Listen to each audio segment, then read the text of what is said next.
All right, all right, all right. Looks like we are live. Welcome to WMMAC Now, and welcome to the live fight companion for Road FC number 57, Double X, their all female fight event. This is going to be the third straight year that the Double X card has ended the year for Road FC, so very much looking forward to this. Got 6 fights lined up. Let me pull them up here real quick for you, everyone. I got 2 screens running, so I got to use the good old iPad to look up the fights here. But the first fight's going to be at atom weight between Shin Yu-jin and Kim Hae-in. That's both are going to be making their pro debut. Shin is like third year middle school. I think that's equivalent to an American freshman in high school. And then Kim is, like they said, their first year high school. I think that's, equivalent to a sophomore. Let me see here. Road.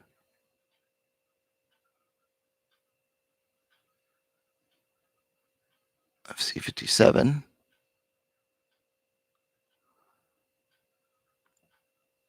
Okay, then the second fight's going to be a kickboxing bout in the flyweight division, and that's between Hajong Park and Hyunju Oh.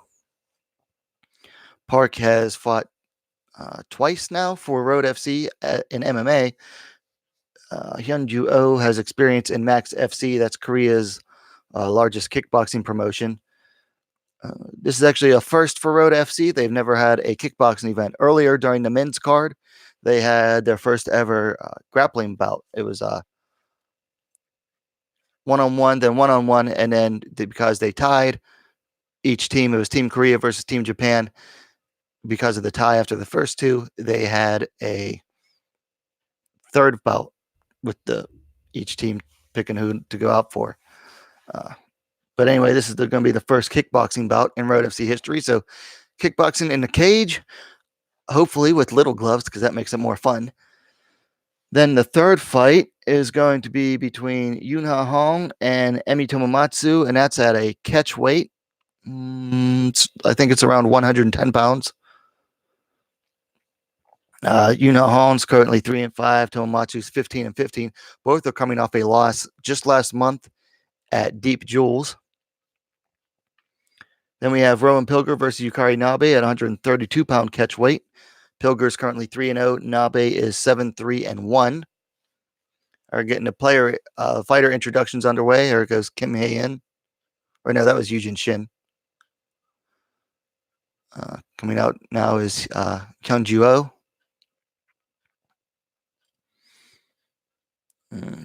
Anyway, Pilger versus Nabe is going to be wrestling versus judo. And there's Hajong Park coming out now. Then in the co-main event, you have Suyeon Lee taking on Ming Shi. Lee is 1-0. Shi is 6-3. Looking like Suyeon Lee, of course, made her pro debut last December in 2018's edition of Road FC Double X. Here comes Yunha Hong now walking out. Emi Tomomatsu just preceded her. And then in the main event is Jung-Eun Park versus Yuri Shim. Here comes Yukari Nabe. She's got her knee taped up, looking like she has a bit of a limp coming in to this fight. Park versus Shim in the main event was rescheduled from back in June or July. Shim sustained an injury. And there's Rowan Pilger making her way onto the stage. So very much anticipated matchup. There goes Ming Shi, Ximing.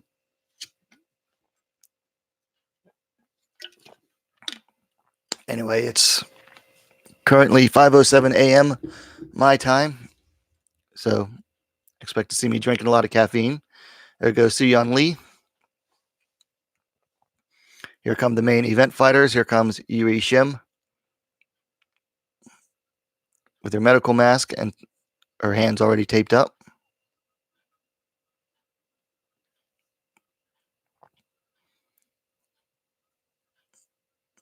And here comes the other main eventer, Jong-un Park, also with the medical mask on. So, not sure why they're both wearing them. They must not want to get sick within the next couple hours. So, I have to leave for work at about 8 a.m. or 10 after 8. So, hopefully, this will get done before then. 6 fights over 3 hours should easily get done, and they don't really drag these fights out too much. So, hopefully, the first fight will get started like right away. Usually, they leave the first fight off of the introductions, but they're already gloved up and everything, so hopefully they'll be ready to go. Now here comes the Road FC Vice President, Sanmin Park, with his signature look, usually wearing a hat and sunglasses, even though it's indoors.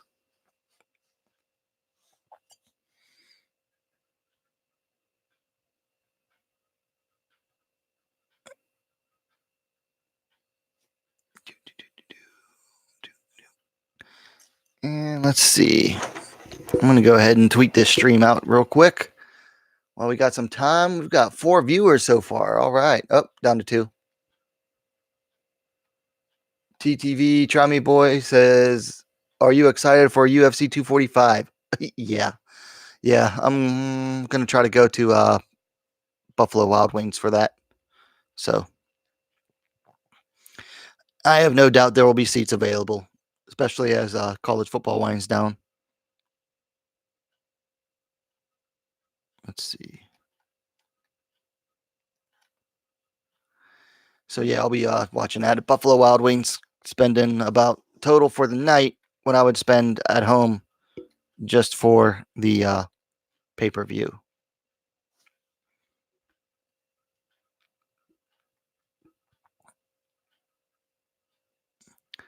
Of course, the wings suck there, but what can you do, right? Fortunately, there's like no other bars in my area that will be showing the fights, so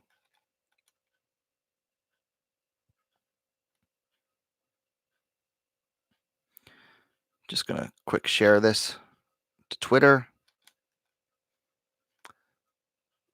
Right, looks like they're getting ready to start the first fight.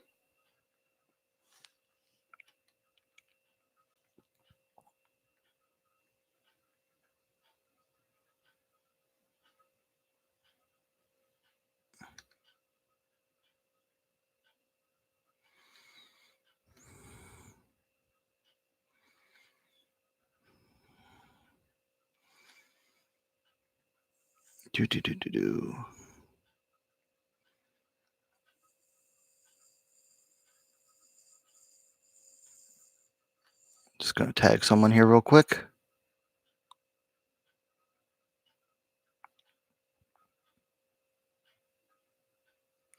All right, so Jeff Houston's in the ring. He's getting ready to announce the first fight, which is going to be between Kim Hae-in and Shen Yujin. Looks like Kim Hae-in will be walking out first in the blue corner.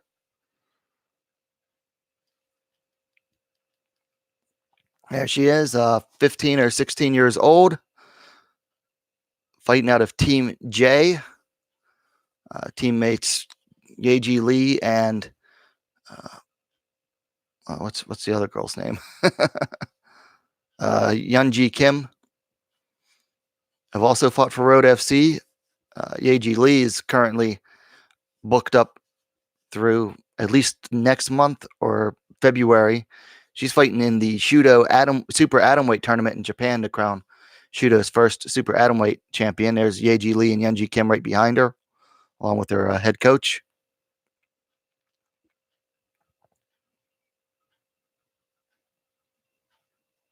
Kim Hae-in getting ready.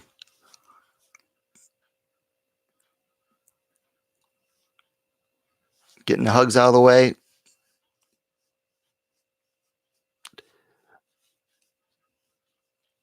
Never really understood the rule requiring fighters to hug their team before they go into the cage. It seems like, it's an actual rule. I guess it's to maybe wipe off whatever oil or sweat may or may not be on them. So, Try Me Boy says, out of all the WMA divisions, which one do you find most interesting? So for me, it's atomweight and strawweight, those two divisions right now. Strawweight, because you truly have like, it's so deep a division right now in the UFC, and there's even, plenty outside that could add to it. And atomweight is really interesting at the time because, it's so spread out across different promotions that it leads a lot of it drives a lot of conversation about who would be best, if they were all in one place. Uh, Shin Yu Jin making her way to the cage. She's even younger uh, than her opponent. She's a year younger. She's actually the youngest fighter to ever fight for Road FC right now. She just broke. She'll be breaking Yeji Lee's record by, I think, a few months or a year, something like that. Uh, Shin Yu Jin has a teammate of hers, Yuna Hong. She'll be fighting later on this evening. So, two fighters out of the same team fighting on this card. She's going to make her way forward. Get Vaseline on her brows and everything.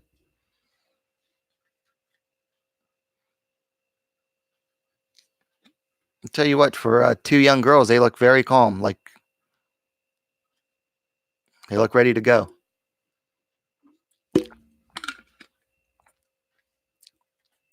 No, there's not really an age limit in Asia for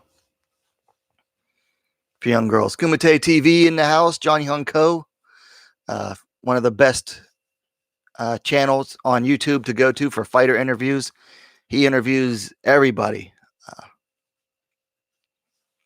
So if you're watching this on replay or live, go check his channel out afterwards. Yeah, they don't really care about the age so much with pros. I mean,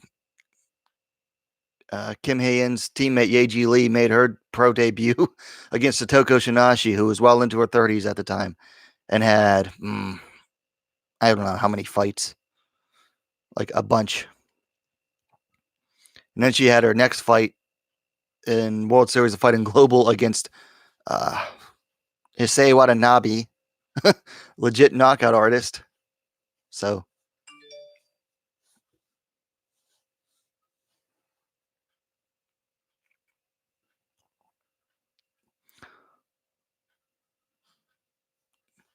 although if you want to talk no age limit, Cindy Dand was fighting this weekend, and her daughter is like 12 years old and is fighting also as well in amateur rules against, I think, a 14 or 15-year-old. So, of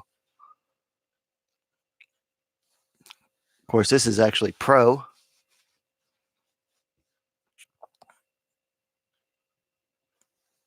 But, all right, fighter introductions are underway. Referee will probably call him forward for final instructions. And then we are underway with the first bout of Road FC 57 XX. Very excited here.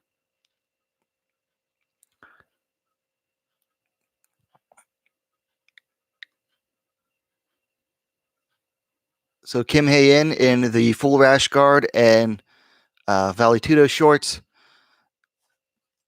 and Shin Yu-jin in the board shorts, but both all in black, which makes it a little confusing. Or also Kim with the blue tape on her gloves and Shin with the red tape on her gloves. Ooh, they're getting ready. They're getting started right now. Already nice flurry. High kick misses by Shin.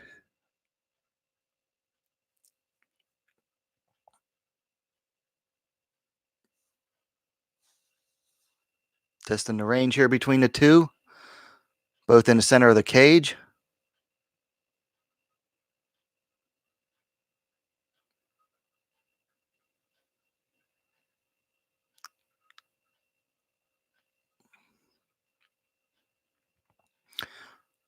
Both still trying to find a range. Nice kick up the middle there from Hae-In Kim.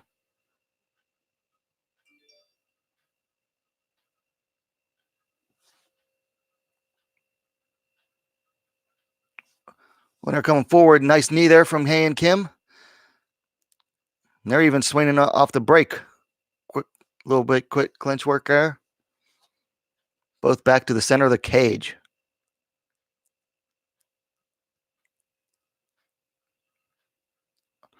Ooh, Shin's coming forward. A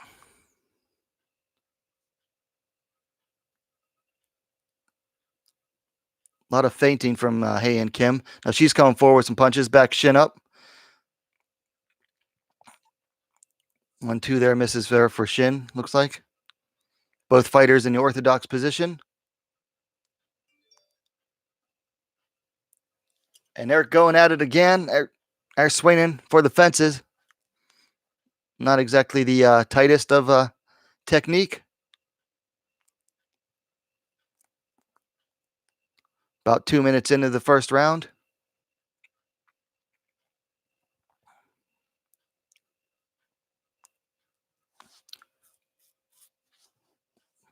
One thing I like about Red FC is that they do have full 5-minute rounds, but I'm pretty sure that most of these fights are only 2 rounds.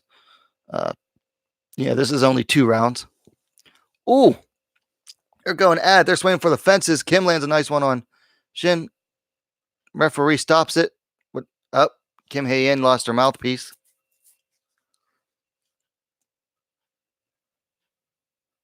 Both are showing some redness on the face from eating some punches.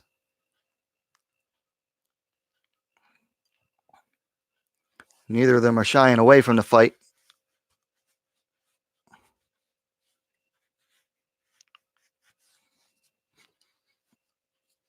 All right.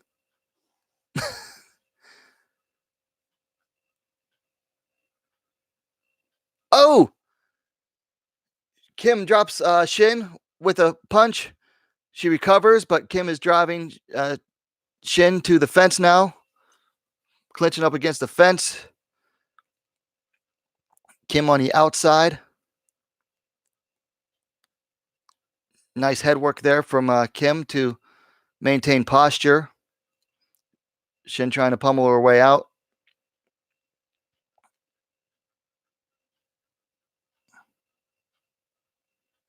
But Kim doing a good job so far of maintaining control in the clinch. Landing some knees there. There's a soft punch from Shin.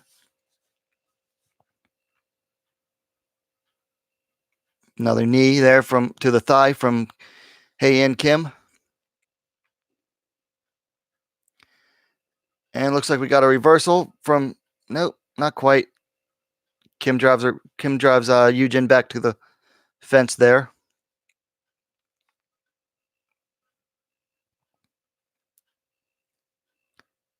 Now I get why and there's a break from the referee. Decided there wasn't enough action going on, so they're back in the center of the cage. Hae-In circling around. Then I'm going to go with the first names from now on because it's... And they're just going at it in the center of the cage. Swinging wild here.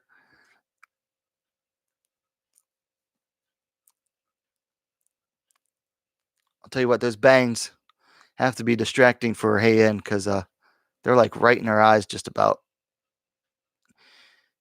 Yujin's aren't quite as long, it seems like, or they're not puffed out as much.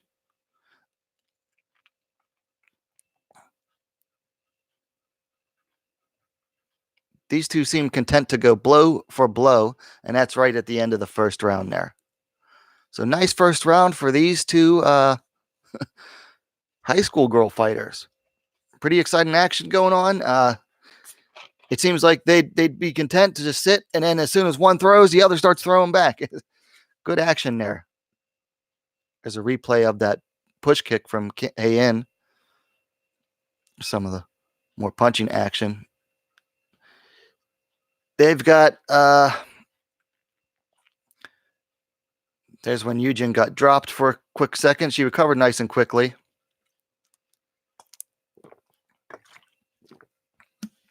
Eugen on the floor, not sitting on a bench. Where's the bench at?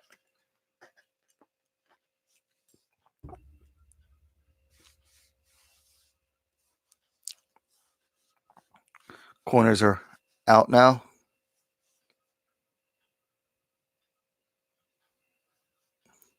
Now, Eugen Shin, she was one of the 2 fighters promoted to pro status during Road FC had their open tryouts for the ladies. Eugen Shin was one of the 2 selected. The other fighter made her debut last month or month before, and she got TKO'd in less than a minute. So Shin Eugen also, Shin Eugen, the younger fighter, already doing a better job. Both are still staying pretty much within the inner black octagon line. Hayan right now circling just outside of it. Nice low kick there for Hayan, inside low kick. Eugen coming forward again with some punches, and Hayan eager to get back in there and deliver her own.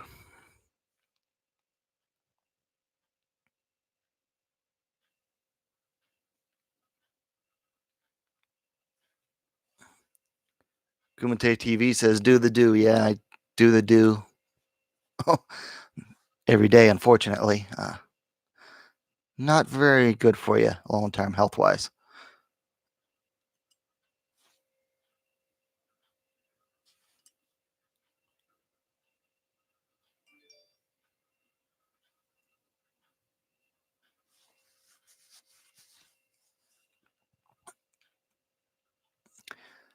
Both are circling around now a little bit. Hayan comes forward with some punches that whiff as Eugen backs up. Eugen looking like she was almost dropping levels there for a second. Eugen maybe wanting to test the ground. Both are fighting with some level drops there. Hayan with another push kick to the center. Eugen coming forward, landing some punches on the chin of Hayan. Now Hayan comes forward with a couple. Eugen driving forward with punches again, leaving her chin up there. Both are swinging dangerously. Eugen keeping her chin up and out. Hayan kind of ducking her head down as she throws. That's something they'll have to fix in practice. Nice catch there by Hayan Kim, catching one of Eugen's kicks and landing a punch in return.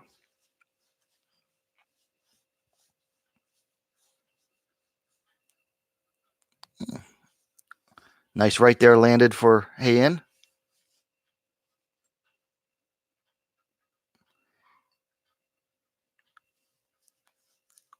Another nice exchange there.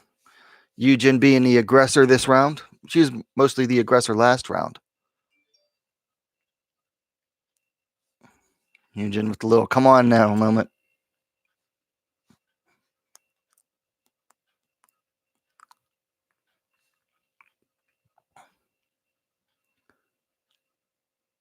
Yeah. So far, 3 minutes in, Eugen is definitely the one coming forward more often and starting the exchanges. Hayan seems content to work the counters. Might not work in her favor, though. Oh, Eugen going in for a takedown. Gets it up against the fence, but Hayan is right back up. But she's got her hands, looks like she's got her hands clasped beneath Hayan's legs. And she gets Hayan straight down into half guard. So Eugen now working in the half guard of Hayan. Hayan trying to get back up, and Eugen looking to take her back. Has her back standing. Going to try to get her back down to the ground, possibly. But now they are clinched up. Eugen trying to work single, but Hayan getting her base back underneath her. Not sure if that takedown is going to count in Road FC scoring. Sometimes it's hard to understand, like, what constitutes a completed takedown.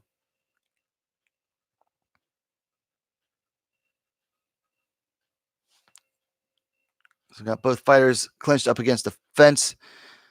Eugen Shin this time getting the better of the clinch work. Both exchanging knees. Some more knees exchanged. Looks like there goes Hayin trying to get. Oh, nice punch off the break there from Yujin. And they're both in the center, swinging. 20 seconds left. Another push kick by Hayin. Nice punch to the body there by Hayin. And then they just start going wild, swinging again. Hayin needs to keep her head up. She keeps putting her head down and punching like a brawler. Yujin kind of dropping low, but then, oh, there goes the end of the round there. So another round that's going to be a little tougher to score. Yeah, the thing I'm noticing the most is that Hayin Kim is, as she's swinging, she's ducking her head down, which means she can't really see what she's swinging at. Excuse me. So that's something that needs fixed in training there. You can see it there. She's ducking her head down a little bit. Whereas Yujin is just typical Korean style. There, she got dropped because her head's up and her chin's out.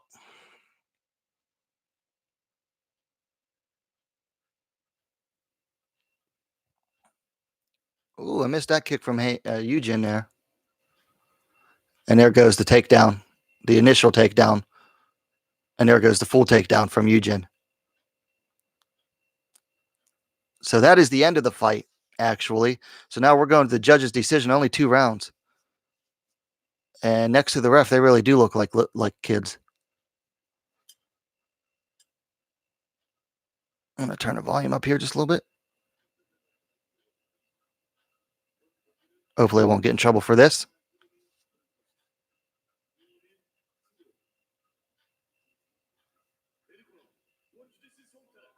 Shin Yujin gets the win, wins her pro debut.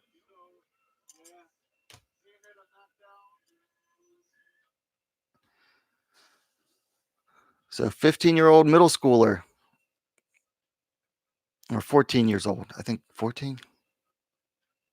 Yeah, 14 or I don't know.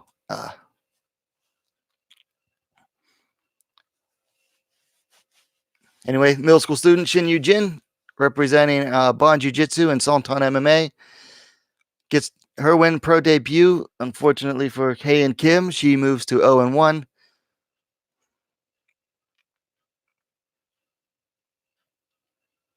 And there she is with whatever sponsor that is of Road FC.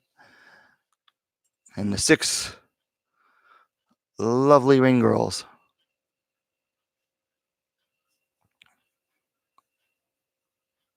With her trophy. So then, once she's done with her media moment, the next fight is going to be the first ever kickboxing fight in Road FC between Hajun Park and Hyunju Oh. That's at flyweight.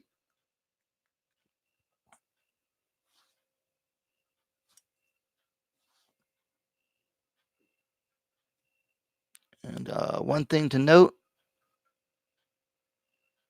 was that all fighters for this bout card made weight.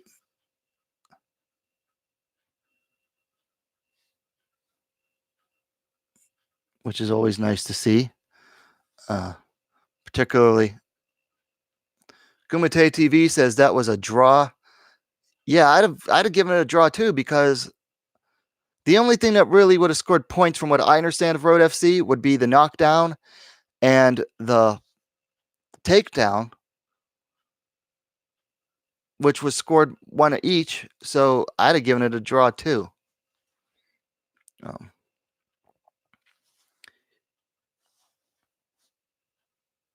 Anyway, maybe John can confirm this. Does Road FC do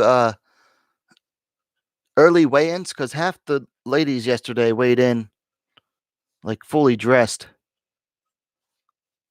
and still made weight. So I was wondering if they do early weigh-ins or not. Otherwise, they're cutting a lot of weight just to... Yeah, knockdown should be worth more than a takedown. Yeah, I agree. I think... I'm not sure what... Don't really understand Road FC's scoring curriculum. I know a takedown is like one solid point. You'd think a knockdown would be worth like 2 or 3. Ah, so they do early weigh-ins. Okay.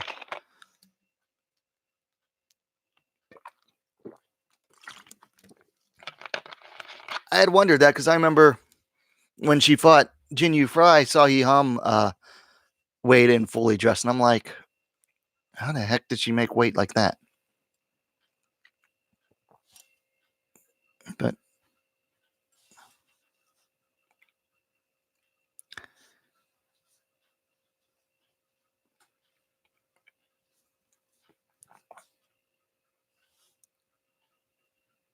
all right, so Shin Yu Jin making her way out of the cage now. So we'll get ready for the next bout at flyweight. And it looks like we are on schedule to have all the fights done by 8 o'clock if it keeps going like this, which will be nice for me because I got to go work for a few hours. I'm actually really happy that DAZN showed both halves of the full fight card this year, because last year it really screwed me up when I was trying to do live stream down there in Kansas City. Didn't find out they were on the Double X card was on Facebook until like the third fight. But plus I didn't want to have to try to find a. Well, actually, the only thing I could find on Afrika TV was region blocked, and for some reason, neither of the VPNs I use work with Afrika TV.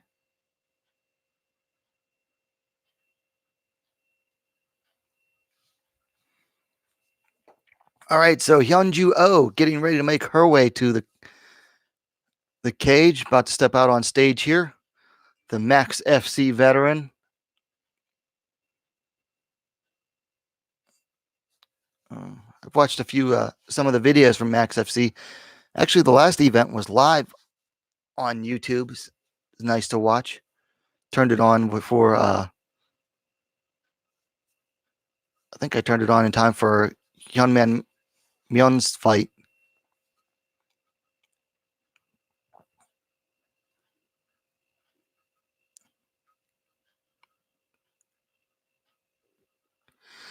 Hyunju Oh, she is there any stats on Tempology? Do I have to go to Rhodes' website?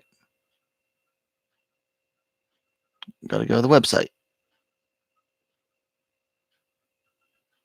Event. Oop, there we go. According to Road FC's website, Hyunju Oh has a kickboxing record of 10-3. She stands 163 centimeters tall, representing Taejon Tiger Gym.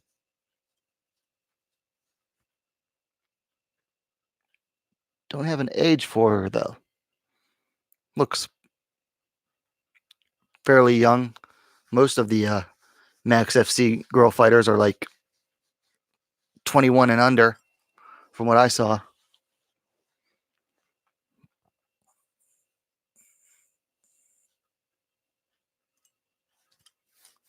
So Hyunju Oh now in the cage, and they're wearing the big gloves, unfortunately.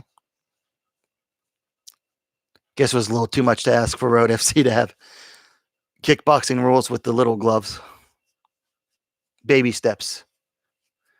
Baby steps. Now getting ready for Park Ha-jung to step out onto the cage.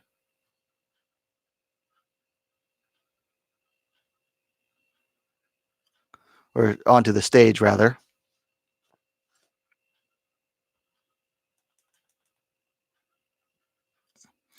So Ha-jung Park. This is saying it's her debut. But on the... I know in MMA, she is 1-1. And Road FC had up on their website before in one of their press releases that she was like 8-0 in kickboxing. She's representing Jeju Team The King. So representing Jeju Island.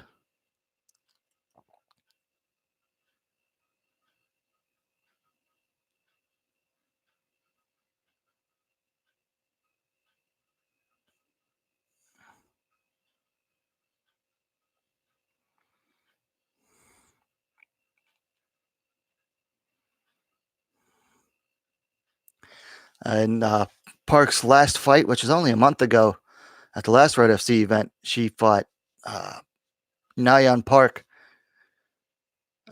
Set up a really nice finishing combo through a couple left hooks to set up a big right hand that sent Na Park to the floor, and then followed up with a little bit of ground and pound. And the referee stopped it for a TKO. That was within like 44 seconds.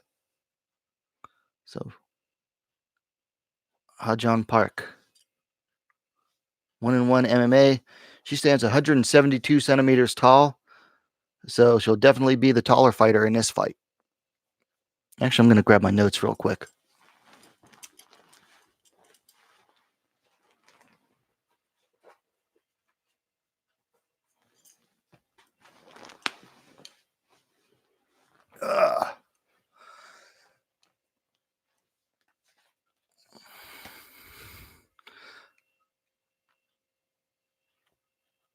So Oh Hyun-Ju weighed in at, I missed what she weighed in at.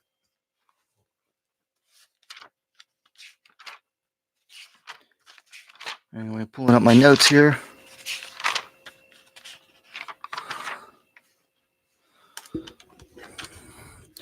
So 5 feet 6 inches to 5 feet 3 inches if you're following along in the West for height. And according to, now see, the graphic is saying this is her debut, but one of the press releases by Road FC on our website said that she was actually had 8 kickboxing fights. So we'll see. Kwon Min Sok being the referee for this fight. First ever kickboxing fight in Road FC history. And it's the ladies breaking new ground. Ooh, that is a big height difference.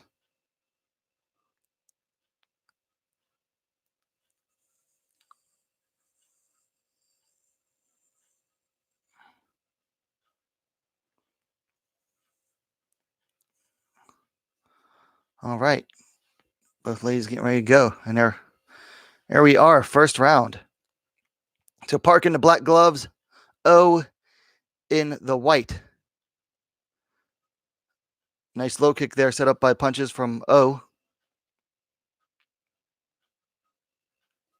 Ha-Jung Park seeming to leave her chin up there a little bit too much for my liking there right now, but both are going at it in the exchanges, but Hyun-Ju seeming to find Ha-Jung's chin a little early, a little easy for my liking.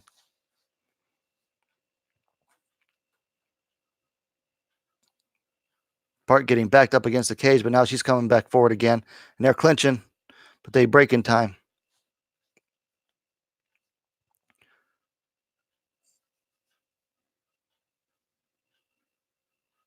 Park starting to come forward a little bit. Inside low kick lands for Hyun-Ju. Knee lands in a clinch for Ha-Jung, but Hyun-Ju backs her up.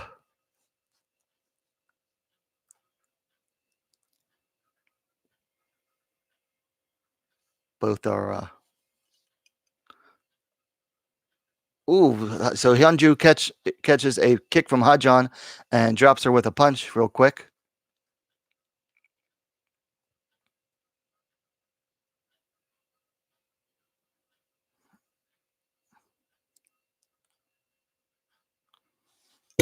So far, Hyun-Ju not having any problems with the length and the reach of Ha-Jung Park. Another kick caught by O. It's returned with punches, but Ha-Jung lands a few of her own. More punches landing for Hyun-Ju Oh.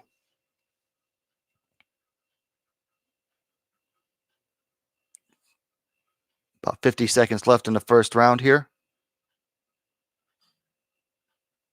Park misses on a kick.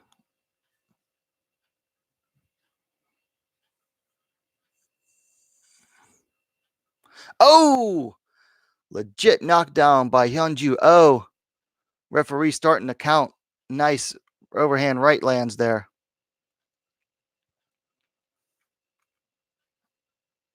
Yeah. Hajan's not protecting her chin, and she's leaving it way too open there. She needs to start throwing out the jab. Like she is now. Yeah, she needs to keep throwing that jab and keeping Hyunju on the end of it. Oh! Hajan backs O up. And there goes the end of the round. So probably a 10-8 round for Hyunju Oh from Taejon Tiger Gym.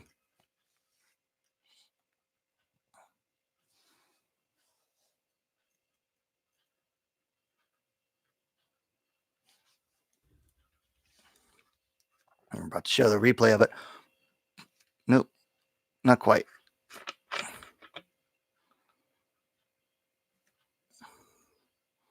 Or is that knee in the clinch? And there goes the knockdown. Overhand right by Hyunju Oh. Really nice effort there.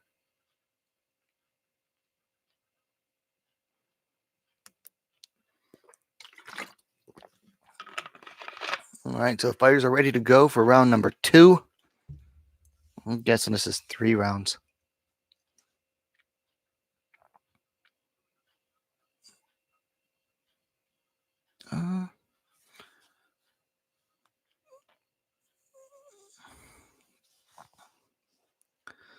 All right, round number 2.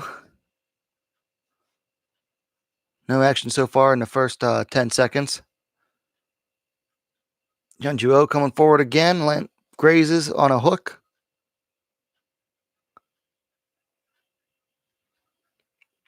Park goes high with a kick.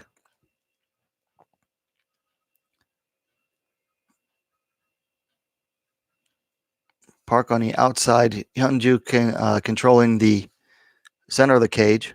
Come forward, but Park backs her up with a jab again. Another kick caught by Hyunju. Referee breaks up the clinch.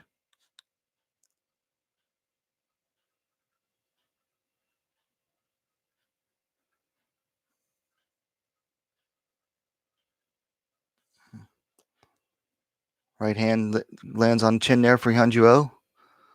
Both in the center of the cage now. Looks like okay, they're clinching up. Knee landed there for Park, and the referee breaks it up against the fence. Looks like Hyunju Oh must have done some tape study because she came in with, excuse me, she seems to be coming in with the better game plan. Though she whiffs on several punches there as Park backs up wisely. Another jab cross for Hyunju Oh.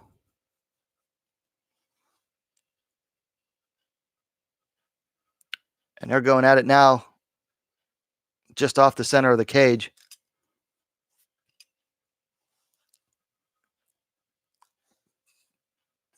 Park still not able to really find her range. She's almost going into, yeah, I would say that Park, she's not fighting to the strength of her height and reach advantage. She keeps going in deep into the range that Hyunju wants to fight at, which is really boxing range. She's throwing very few kicks herself. Park is the one throwing the kicks from outside and either misses or they get caught. There's a miss there.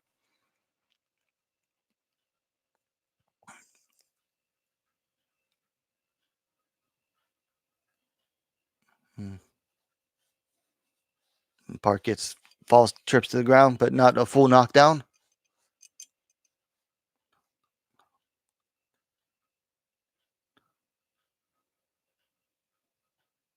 You also see in a stance, Hyunju Oh keeping her gloves up.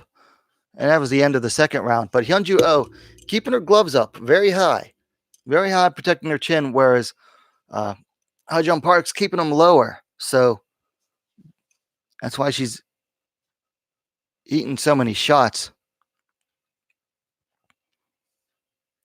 Now, see, when Park actually throws the jab, she backs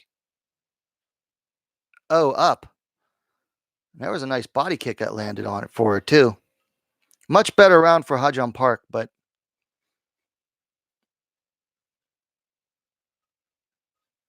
so that was dropped her with a punch to the chest.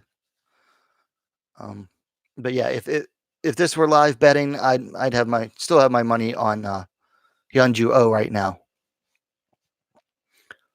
Park has a problem that a lot of MMA fighters have, that they just don't know how to use their height and reach advantage.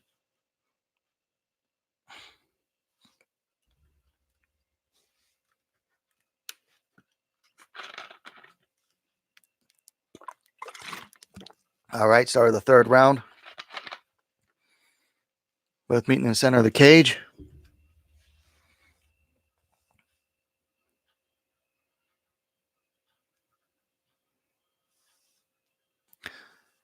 Ooh, there's a nice right hand lands there for Ha-Jung Park. Hyunju returns with some punches of her own.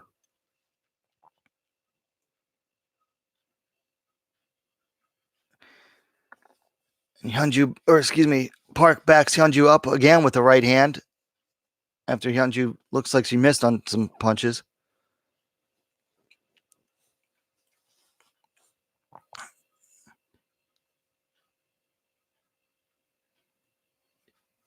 Okay.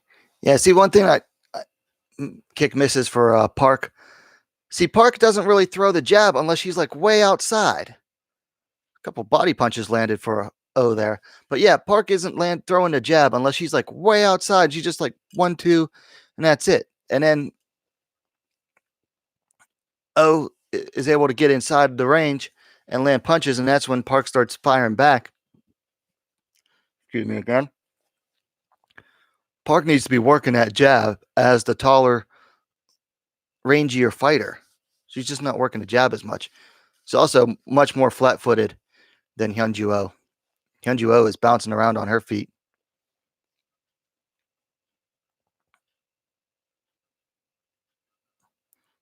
Nice exchange here. Both are landing some punches.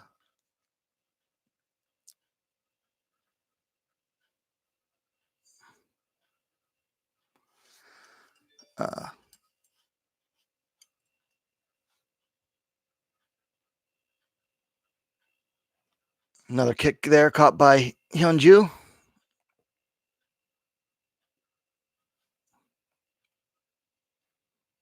Hyunju again comes forward and they're exchanging in the pocket.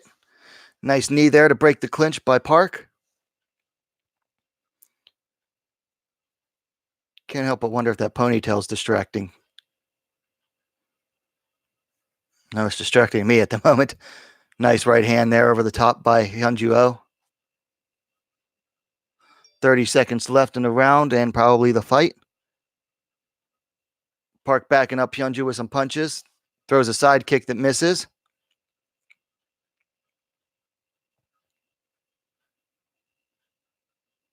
Nice right hand there lands for Park. Another right hand for Park backing Hyunju up. But nice left hand lands for Park and then right left. And there goes the end of the fight. Some nice combinations by Hyunju Oh at the end there. Most of them were starting to miss, though. She was starting to whiff on them. But that goes the end of the fight. And, I'm not the judge. I'm guessing it was only a 3-round fight. Yeah. Corners aren't really coming in.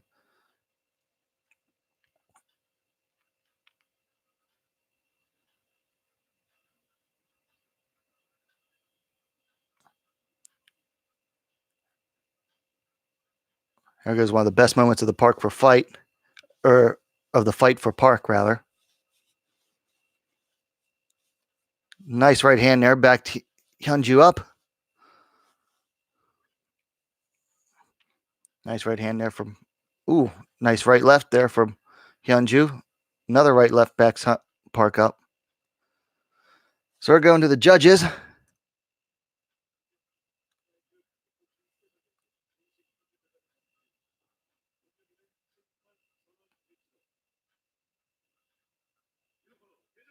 And the blue corner, Hyunju Oh wins the decision. Not really surprised by that. It's hard to come back from a knockdown.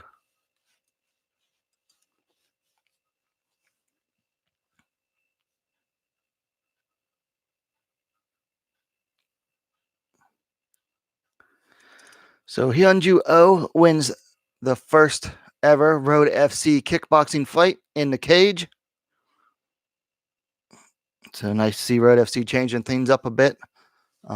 Angels Fighting Championship in Korea, the charity MMA promotion that mixes up MMA and kickboxing all the time. Of course, Road FC had grappling matches earlier. That was nice to see too. So can't help but wonder if that's because of maybe influenced by one championship, having kickboxing, doing a lot of kickboxing and Muay Thai as well. Possibly. I don't really know how popular one championship is in Korea. John, if you're out there, maybe you could enlighten us. But so next up on the card, going to a under 49 kilogram catchweight fight between Yunha Hong and Emi Tomomatsu. Hong will be coming in at 3-5. Tomomatsu coming in at 15-15.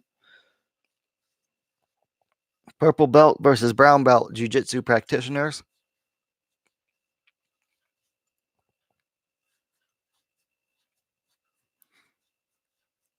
So far, we're right on schedule for these fights.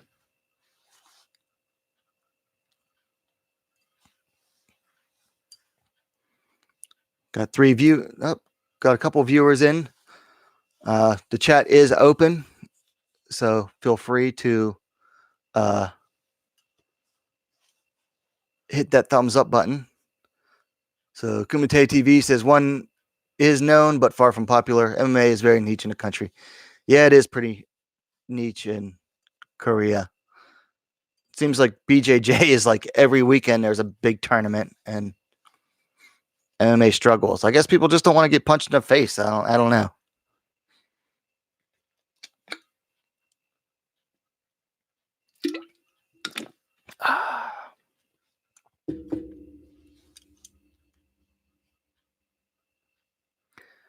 So waiting on the next bout. Next two fighters to come out.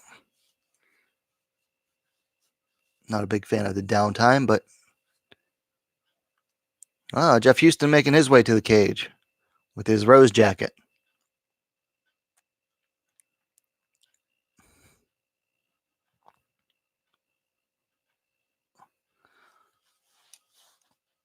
So Japanese MMA stalwart Emi Tomomatsu about to make her entrance. As I said, she is 15-15 as a pro. She's fought a who's who in JMMA. This will be only her third fight outside of Japan, though. And second time fighting in Road FC. Last time she was here, she fought Hyo Kyung Song, and that ended predictably in a win for Tomomatsu. Kumite TV says too many snowflakes in Korea.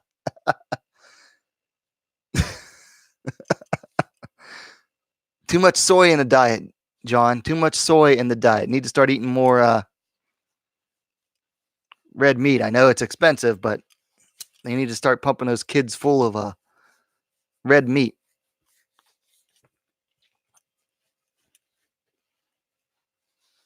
Quit babying those kids too.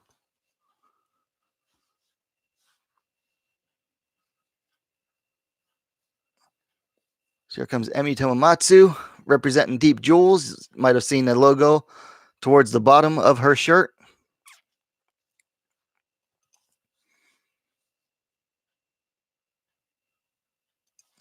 Trying to remember which team she represents. I don't think it's AACC. That's right. Para Estra Matsudo. Para Estra being the chain of gyms that, if I remember correctly, was founded by Yuki Nakai, Japanese MMA legend, blinded in the Vale Tudo tournament and fought Rickson Gracie in the final. Could only see out of one eye.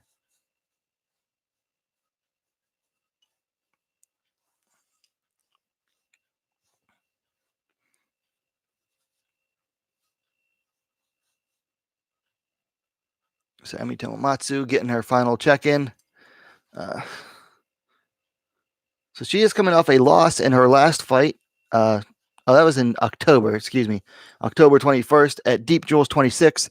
She challenged for the atomweight crown, losing to the standing champ Tomo Maesawa. Before that, she had coming off of 2 wins in MMA over Mizuki Furuse and Hikaru Aono. That Hikaru Aono bout was an interesting one because I had Aono winning that fight right up until Tomomatsu was able to reverse with a Kimura roll, I want to say, and then ended it with a sleeper choke at 4 minutes and 44 seconds of the second round. So that experience took her a long way in that fight because it only took really one mistake by Aono for Tomomatsu to come back and take the win there. So then Yuna Hong entering the stage now. She's coming in with a record of 3-5? 3-5 according to Tapology. The graphic on the screen for Road FC said 4-5.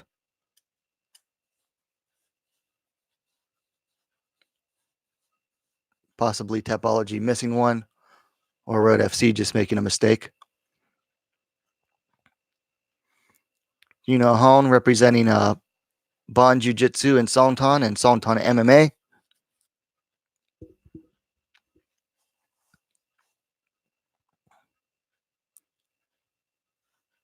Of course, I spent 2 years in Sonton, stationed at Osan Air Force Base, or Air Base, rather. Of course, had I known there was like an actual jiu-jitsu school there back then, if it was around that long ago, I definitely would have been tempted to go and take some classes and get subbed by a bunch of Korean kids. Well, I couldn't understand what they were saying. That would have been fun.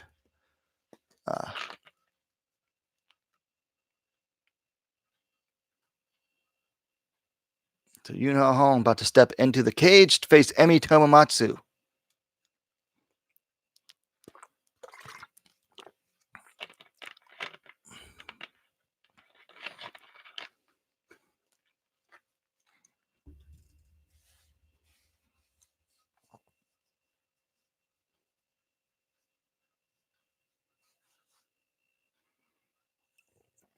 All right, Jeff Houston about to make his announcement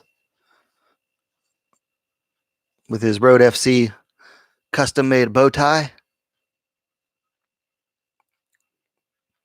Emi Tomomatsu, 15-15, 154 centimeters. She weighed in at 49.1 kilos. The base of jiu-jitsu, although she has some really nice boxing. And Tomomatsu, I think, is the oldest competitor tonight at 37 years of age.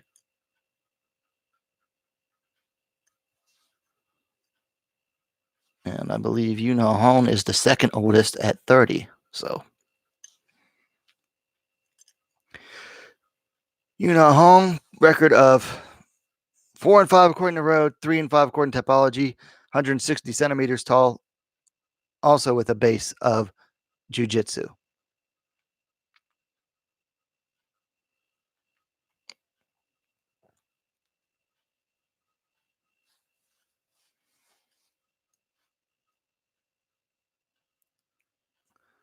Kumite TV says, I like Hong, but Emi should run over her. Yeah, I have Emmy picked to win. I don't know about run over her, though.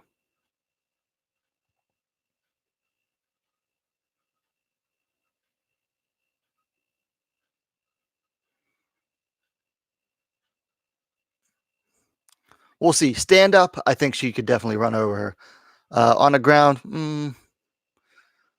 I think it'd be a little closer.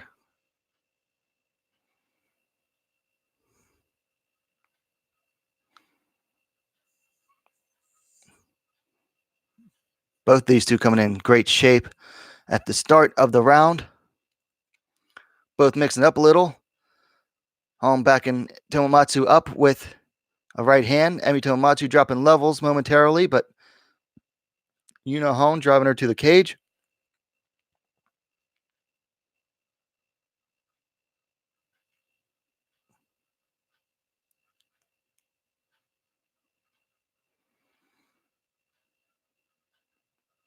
Tomomatsu able to now reverse the clinch. Get on the outside against the fence. Knee lands there for Yuna Hong. Another knee for Yuna Hong. And she's able to reverse the clinch now. Another knee lands for Yunha. Another knee for Hong. Tomomatsu trying to drop levels. Doesn't get it. And they break. Hong back to the center of the cage. Tomomatsu coming forward. Hong backs her up with a jab. Both fighting in the orthodox stance. In the center of the cage. Both trying to find their range right now. Tomomatsu lands a jab and is backed up by a 1-2 from Hong. Kick from Hong.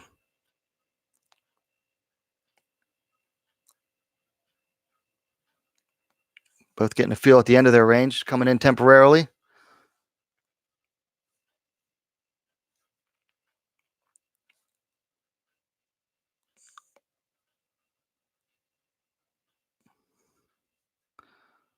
So Emi Tomomatsu circling around the inner black circle, or octagon rather. Cage, hexagon, whatever it is. So a kick caught there by Emi Tomomatsu, who pushes Hong to the cage. She's holding on to that leg, trying to drop down for a takedown. She can get, looks like she might have her hands clasped behind Yuna Hong. Yep, she's got her hands clasped, but she needs to drop down, and she lets go. Battle for wrist control here. Knee there to the thigh from Tomomatsu. And the referee breaks it up. I think that was a little early myself. They were still working. Jab there from Tomomatsu. Another jab lands for Tomomatsu.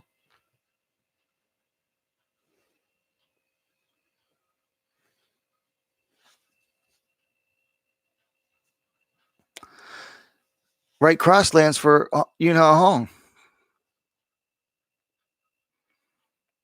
And they're back still at center of the cage, just right on the edge of each other's range. Low kick there for Tomomatsu. Hong misses one. Another low kick lands for Tomomatsu.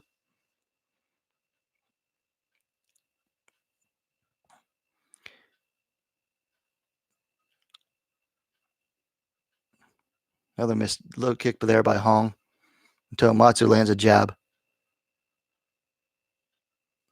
Looked like Yuna Hong barely grazed her with that right hand that time.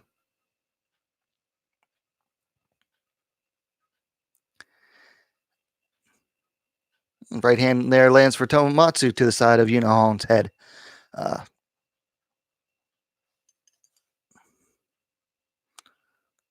Jab lands there for Yuna Hong. Another jab.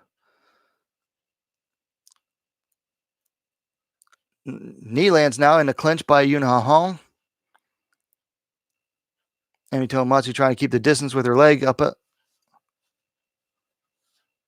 And Tomomatsu's able to reverse. Or no, she was on the outside of the clinch to begin with. No, she did reverse it. Excuse me.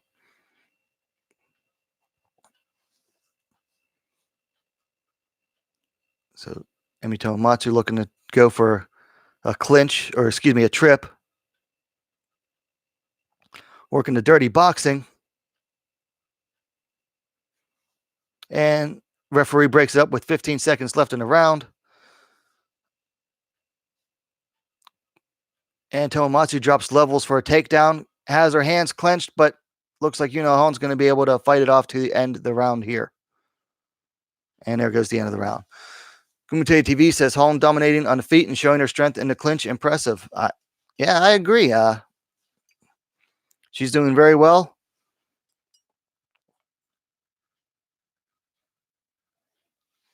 So Yuna Hon's choosing to sit on the ground just like her teammate Yujin Shin did earlier. I'm not sure if they just like a bench in that corner. Or a stool, rather.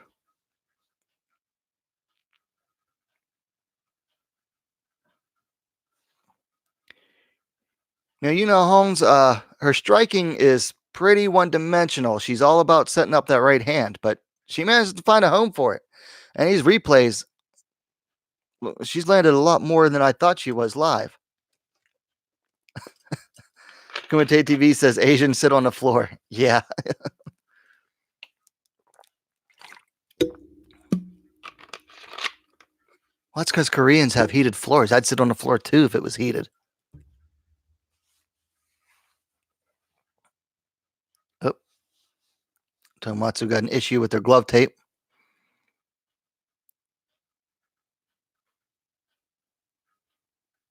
Use your teeth on it. Yeah, he got it. No, don't use your teeth to tear tape apart.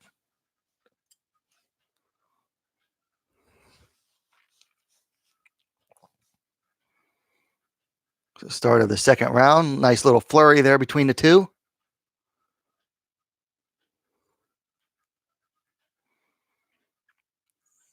Both fighters throwing a jab out. Kick up the middle from Hong. There goes that right cross from her. Keeping Tomomatsu on the end of her jab.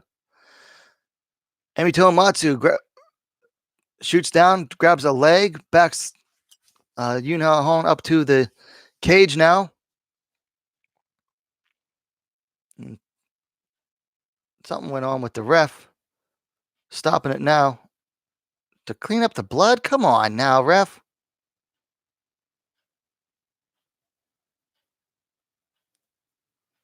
No, don't blow don't blow your nose.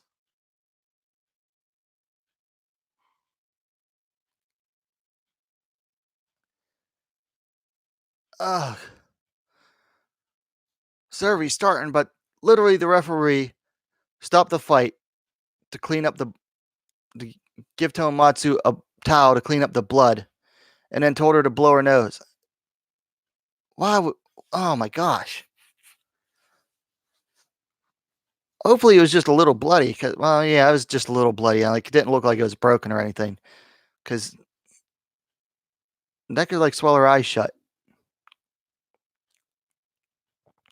Anyway, both are back in the center, exchanging about a minute and a half in. Tomomatsu still bleeding at the nose. All those jabs from Yuna Hong. There goes the right cross from her.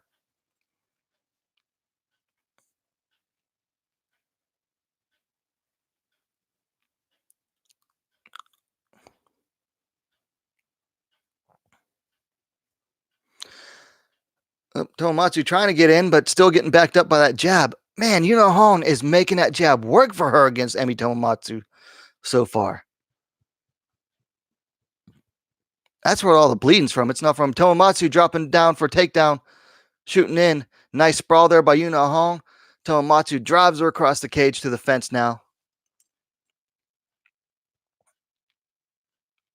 This fight has yet to reach the ground for the two jiu-jitsu practitioners. Midway point of the fight. Yuna Hong able to reverse the clinch now against the cage. Drive, pushing into Tomomatsu. Landing some knees there.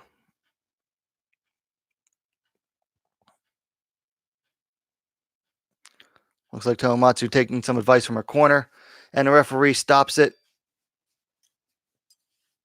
You know, Red FC, they like to keep the action driving.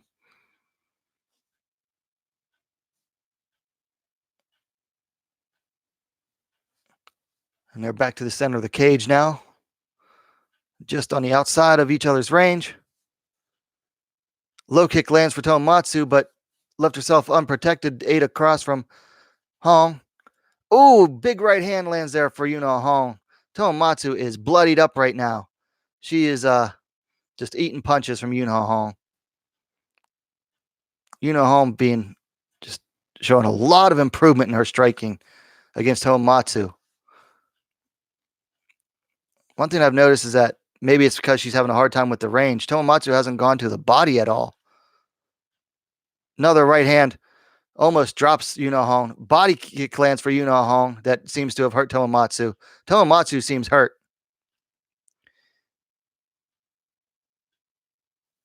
Yuna Hong backs her up with 2 more punches. Another jab landing there for Tomomatsu. Hong.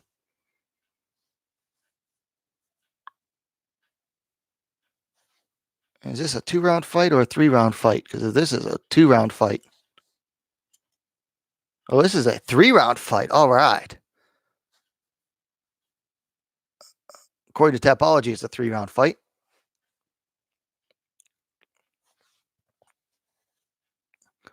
Another right hand lands for Yuna Hong. Low kick there for Tomomatsu. And a low kick and a jab for Tomomatsu. Or no, that was right hand. Oof. And they're going at it. Now they're clinched against the cage. A couple knees land for Yuna Hong. Tomomatsu dropping levels again. Going for that single leg with Yuna Hong. Yuna Hong dropping some punches to Tomomatsu. And that is the end of the second round. I don't believe it's the end of the fight, though. Oh. Looks like that's the end of the fight.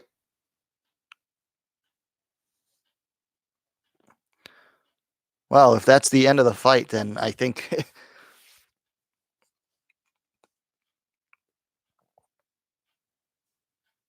getting some replays now of the round.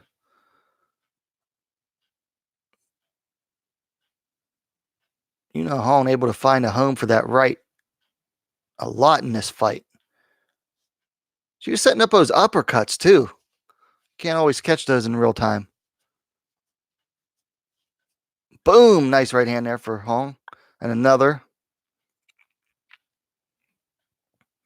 That is the end of the fight, so we're going to decision.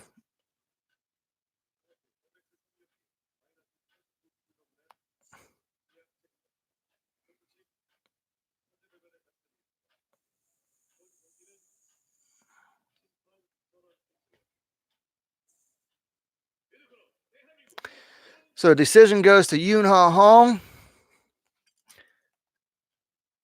That means Emi Tomomatsu is, I believe, let me see here real quick. Emi Tomomatsu is 0-3 to Korean fighters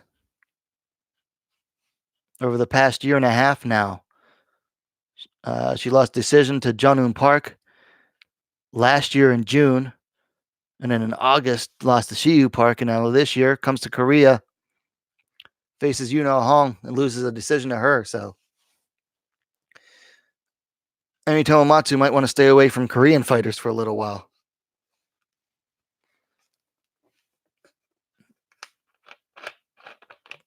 And that means Yuna Hong is now 1 win away from evening up her record.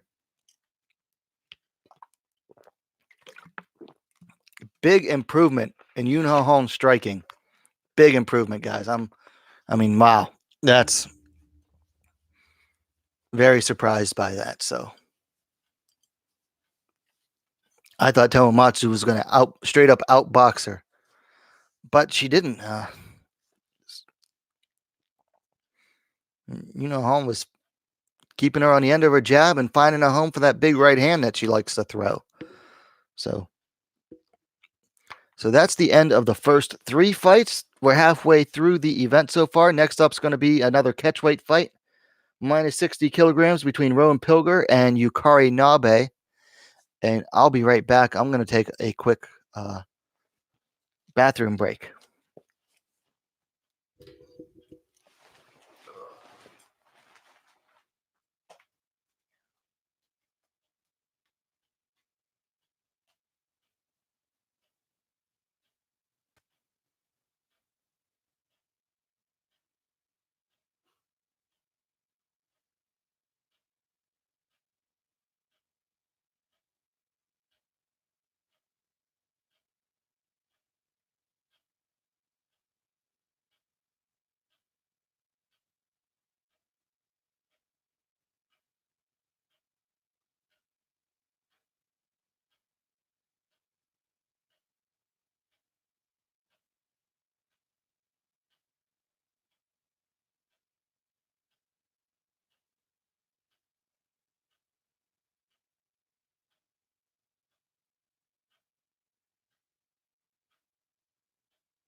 Okay, so we're back, and Yukari Nabe is making her way to the ring.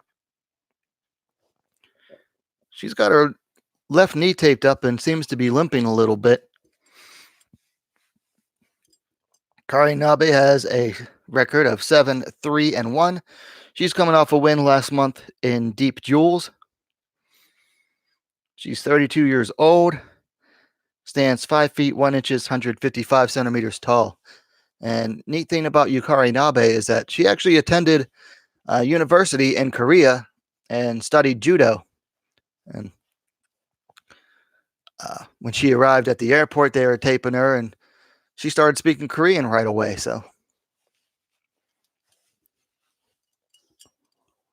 it's an interesting case study there where a Japanese girl goes across the East Sea to Korea to study judo.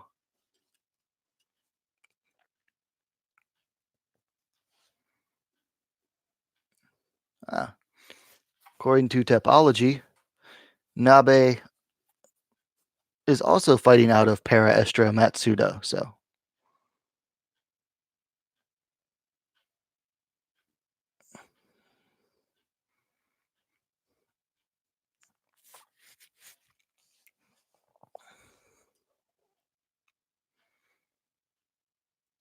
now we have the American wrestler Rowan Pilger,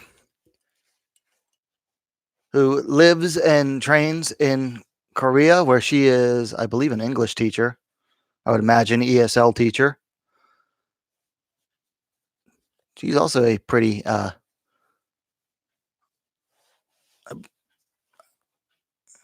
don't know if she's like quite at the fluent level. Certainly sounds like it to me. Speaks Korean really well.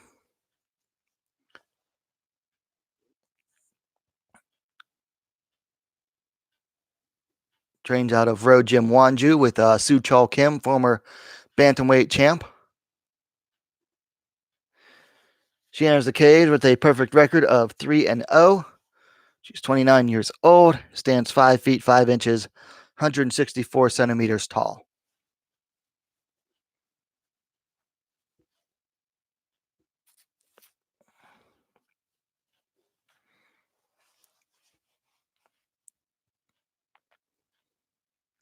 One thing I wish Road FC would do is, measure the reach of these fighters. That'd be interesting to know. Because sometimes you get fighters that are taller than the other fighter, but the reach isn't much different. Or sometimes you have a shorter fighter with a longer reach. usually because they have broader shoulders.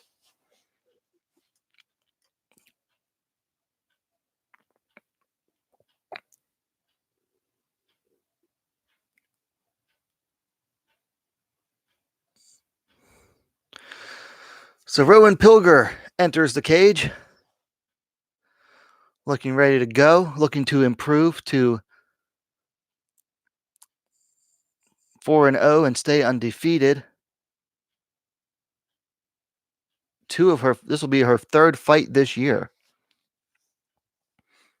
She debuted against Youngji Kim last December and then fought twice in 2 months earlier this year. She defeated Hejo Yang by unanimous decision in May and then came back the very next month to defeat Hajun Park via first round armbar.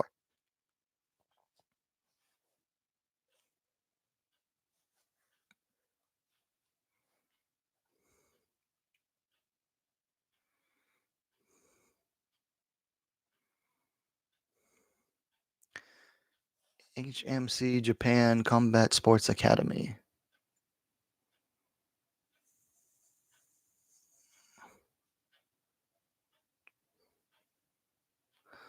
Oh, so she's representing Reversal Gym Shinjuku, according to the little banner behind her. So Tapology is a little behind the times on that.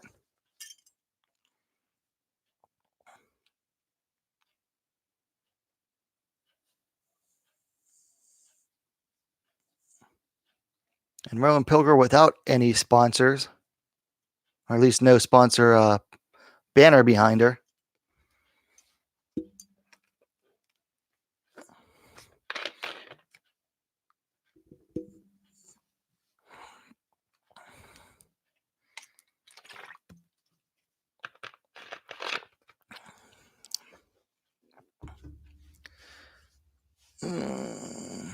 I believe that's Sunryul Shin refereeing.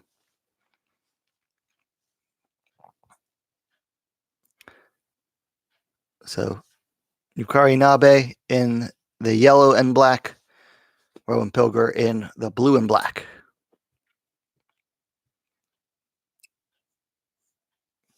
I guess it's more yellow, white, and black for Nabe. Or white and black.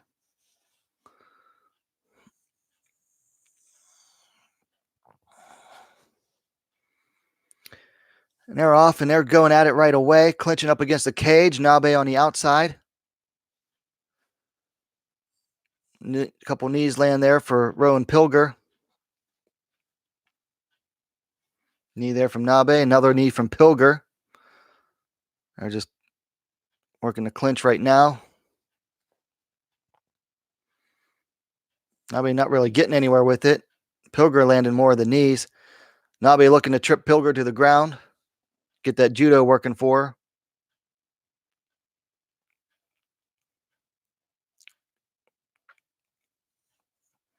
Fighting for wrist control now.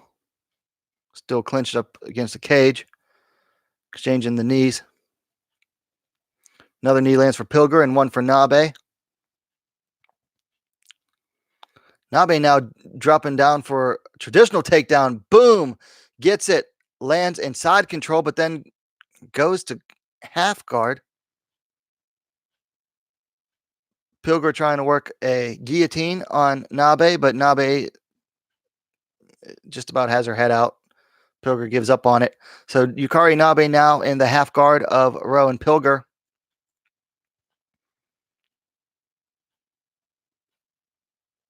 And Nabe about to step out to side control. Looks like Pilger got back to half guard.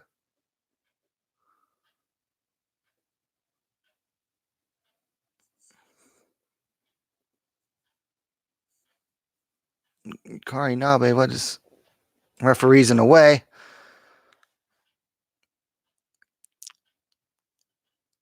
So Nabe still in a half guard of Pilger, trying to land some short punches where she can.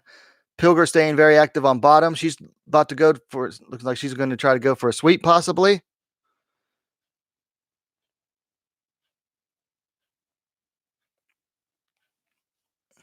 Nabe almost passed the guard of Pilger. And she gets to side control. Still has her. Nope.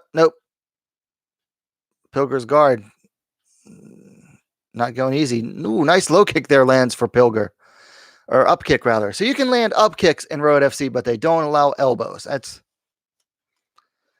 my biggest disappointment with Road FC, is that they don't allow elbows standing or on the ground. It's like, come on now. So Nabe still in the half guard of Rowan Pilger, landing short punches to the head. Trying to pass to side control now. Nope, Pilger not quite letting her.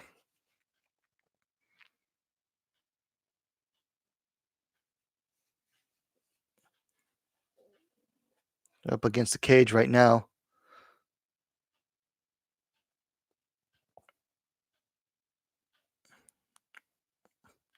And Nabe gets to full mount on Rowan Pilger.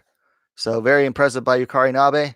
Finally able to get past the guard of Rowan Pilger. And she's sitting up to land some ground and pound. Pilger could be in trouble here. Minute and 14 seconds left. Rowan Pilger in some trouble here. Trying to get back to regain her guard. Rowan Pilger definitely in some trouble here. Yukari Nabe is not letting up on the ground and pound, landing some nice hammer fists, some strong hammer fists. Rowan Pilger trying to regain her guard, rolling over, gets back to half guard, but Nabe not giving up on the ground and pound. So Yukari Nabe definitely scoring some heavy points here in the first round.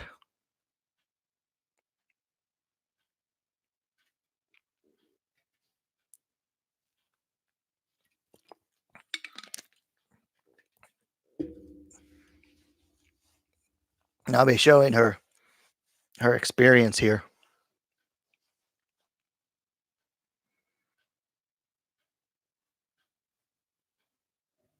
How many picks?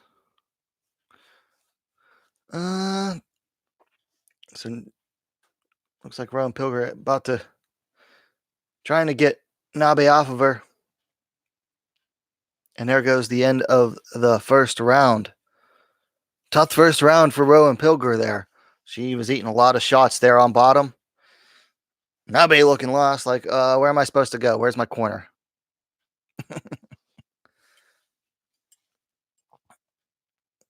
Nice right hand there in that replay by Nabe, but that's when Rowan Pilger clinched up with her. And boom, there goes that takedown.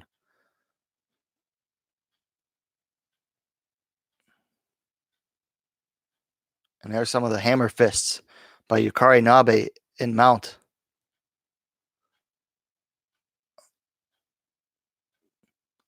Not the heaviest of hammer fists, but Kumite TV says 10-7 round. I don't know about all that, but definitely Nabe's round. About to start the second round here. I believe this is another 2-round fight. Yep.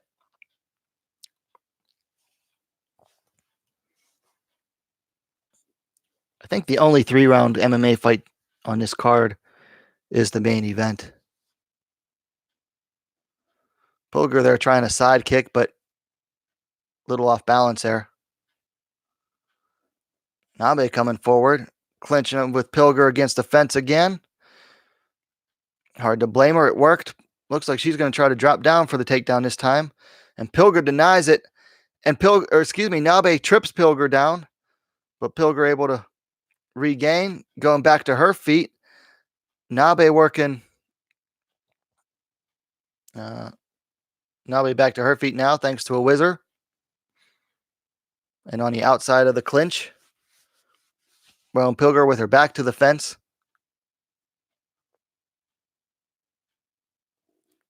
Trying to drop down for the takedown again.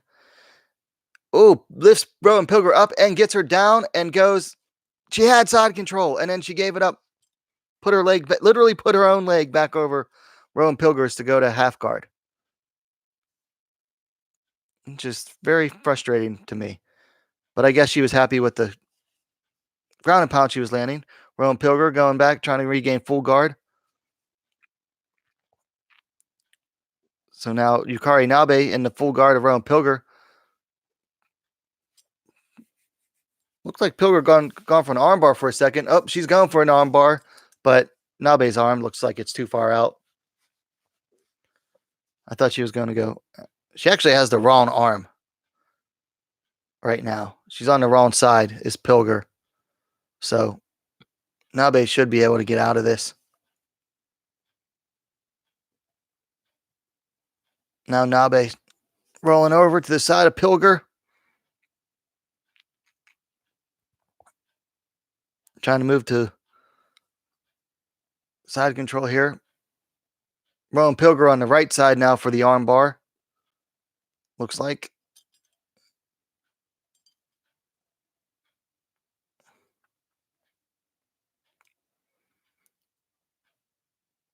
Pilger fighting for that armbar, but now having forced to give it up.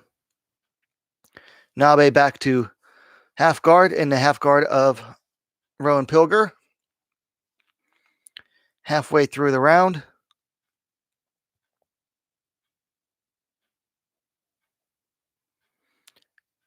And Nabe gets to mount.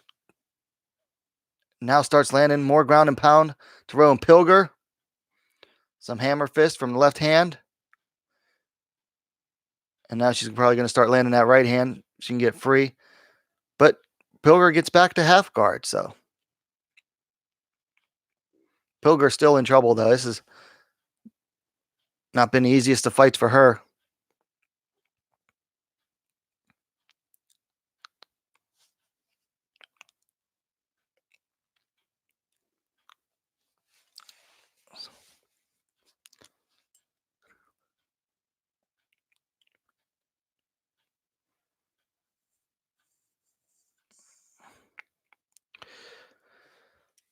So you got Yukari Nabe working from the guard of Rowan Pilger, trying to get.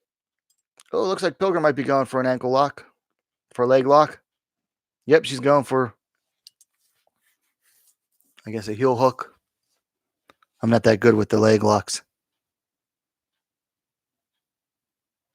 But Nabe looking like she's doing okay. Trying to break it off. Nabe fighting to get her leg free.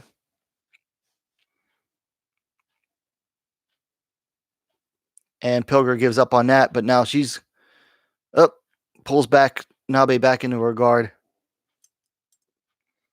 Yukari Nabe in the full guard of Rowan Pilger. Pilger with the butterflies in.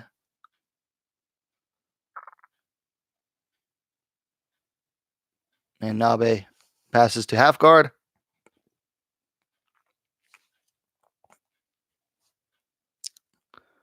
Pilger holding on to Nabe's head, which isn't going to do much for her there. So Nabe trying to pass to side control, but seems content to not really go all the way. Looks like now she'll sit up and try to land some more hammer fists there. To close out the round here, it looks like, and there goes the end of the second. So should be the end of the fight. And no doubt in my mind that Yukari Nabe is going to take this decision. No finishes so far on the card, but that might be the most dominant win of the night. Boom, big takedown there. The replays and the hammer fist of Yukari Nabe. I'm surprised the ref let that go on that long. There's a trip there by Nabe, and then this takedown in the second round, double leg, boom.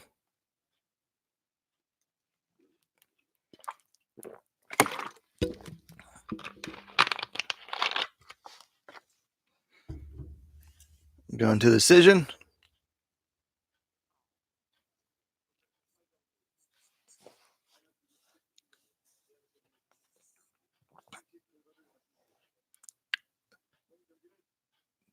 Blue corner.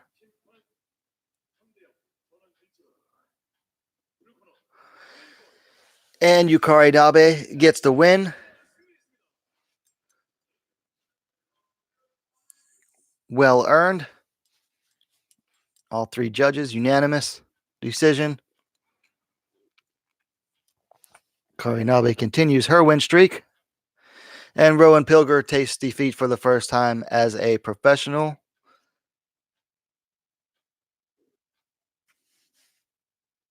That extends Nabe's win streak to 5 fights now.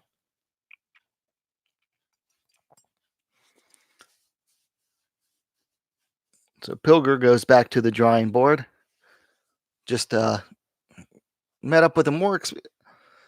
that was really the experience level factor more than anything. I honestly had Pilger picked to win, but that's 2 picks in a row that I got wrong because I had Tomomatsu to win as well. Hopefully I can turn that around. So let's see. Pilger drops to 4-1 or 3-1. Nabe climbs to 8-3-1 as a pro, which moves us along to the co-main event. Another catch weight, 110 pounds, minus 50 kilograms. Suyeon Lee, 1-0. She'll be taking on Ming Shi. Suming, 6-3 as a pro.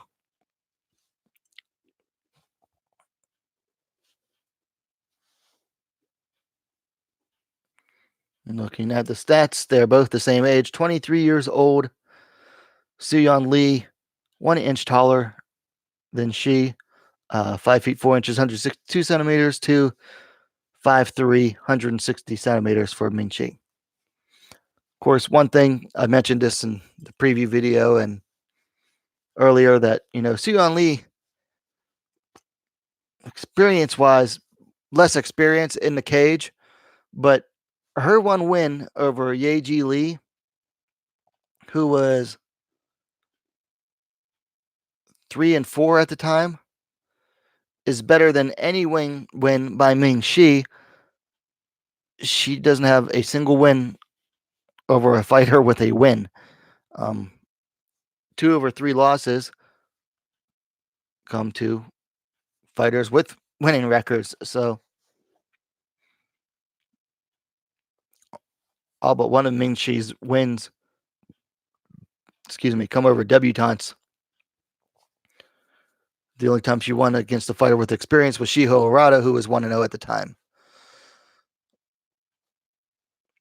And here comes Siming, Taekwondo stylist out of China. Training out of China Catch Wrestling.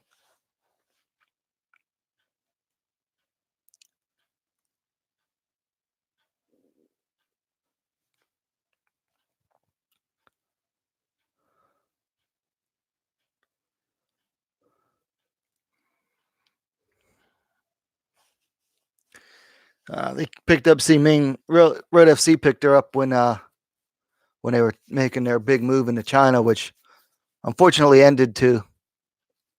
seemingly ended because of factors beyond their control. But seems to be the only Chinese fighter still fighting with Road FC. Unless Al Regella is still signed with them, but he didn't fight for them at all this year, I don't think so.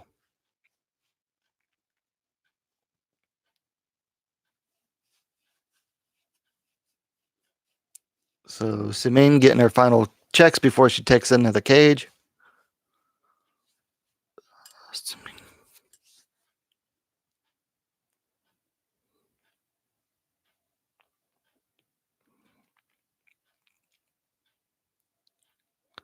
Easy to see why Road FC likes her, though. She's a Taekwondo stylist, so of course that's always going to have favor in Korea, and she's really cute.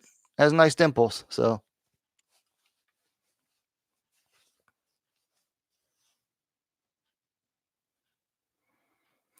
Suyeon Lee about to make her entrance.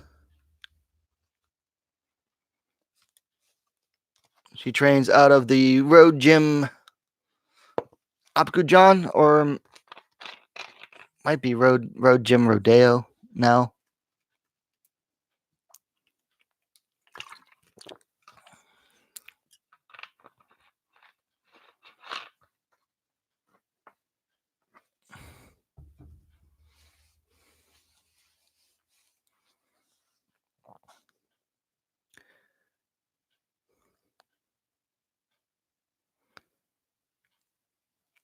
So Soo-Yeon Lee seems to be pretty popular. She came to attention. She was on the Road FC's reality show, Fearless Guys. Did well until she had to drop out of injury. Gained some popularity there, it seems like, and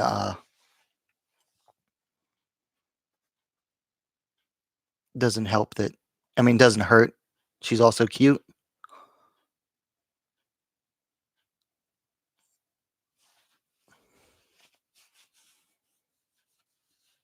Made her pro debut a year ago.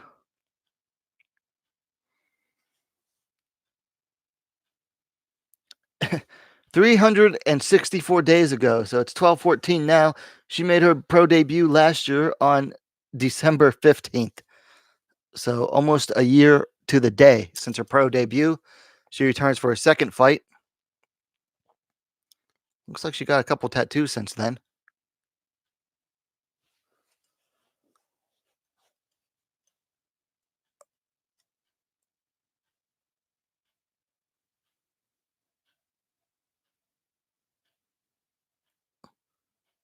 So in a battle of 110-pound cuties, who will come out on top? Will it be Soo-Yeon Lee or will it be Bunny Bomb Seming?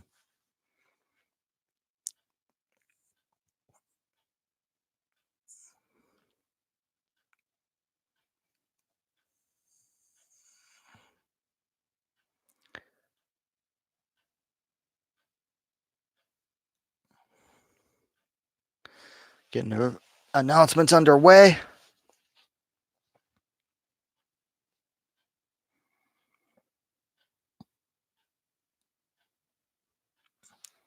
So Seming, of course, 6'3", 160 centimeters tall, weighed in at 50.5 kilos, with a Taekwondo base, fighting out of Red China.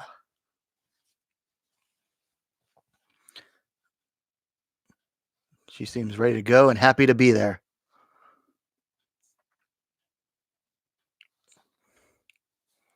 Of course, across the cage, Soo-Yeon Lee got both of her knees taped up.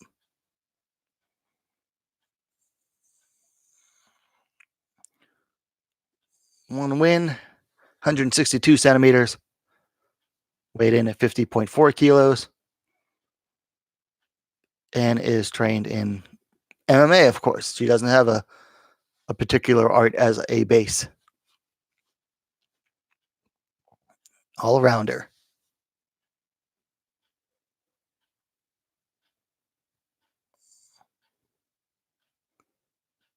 And those are some ugly tattoos. What was she thinking?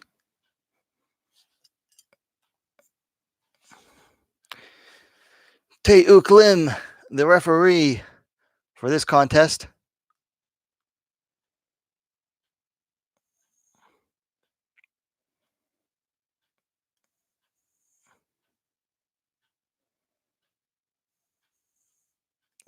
Both fighters getting their final instructions from the referee.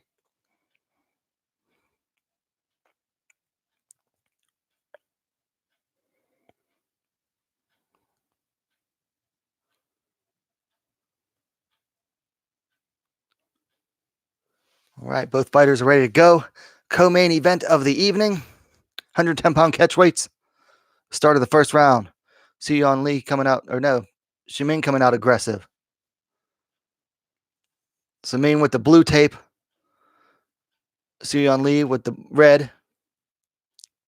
Unfortunately, they're both in black. So not surprised to see Seming come out aggressive. Ducks underneath. Punch by Lee.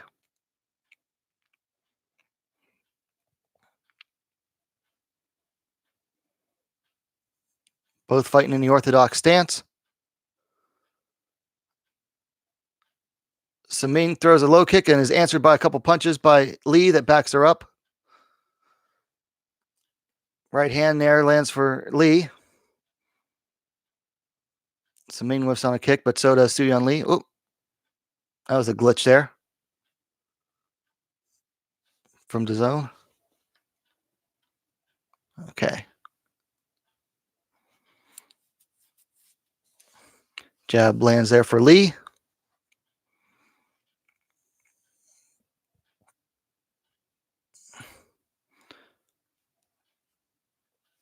Saming trying to go in for some punches, but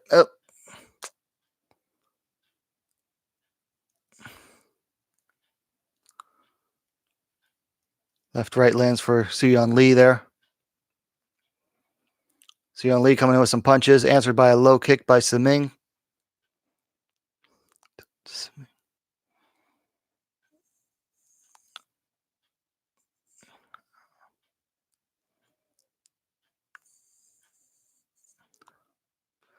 Not the best angle there. Okay.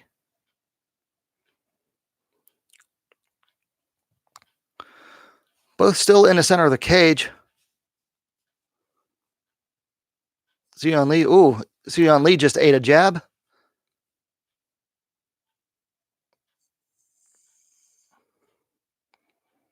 Low kick there by Saming, answered by a punch by Lee.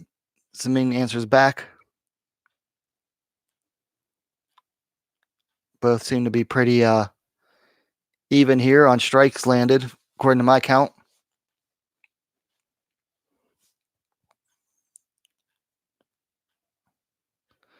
Another kick lands for Saming.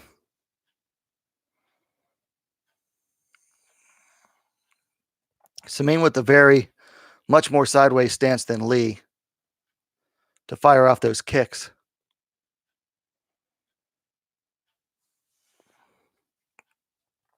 Inside low kick lands for Saming. Another one.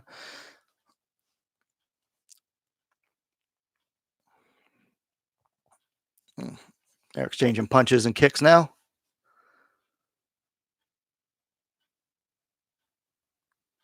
Saming comes forward with some punches and finishes with a low kick.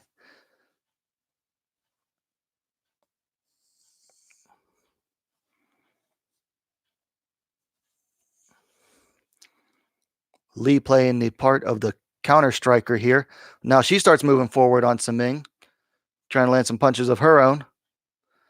Now she has Saming on the back foot, which would probably be a better idea for her. Minute 20 left in the first round. Trying to trip Saming up. Saming lands a nice knee, and Lee lands some punches on the break from the clinch. Low kick answered by a punch from Su-Yeon Lee. Su-Yeon Lee lands a nice right hand.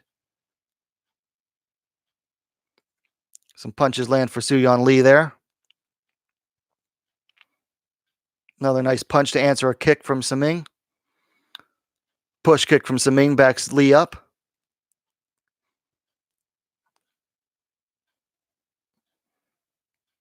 Oh, Saming ducking and bobbing and weaving there a little bit under some punches from Su-Yeon Lee, who's now pushing her up against the fence. 35 seconds left in the first round.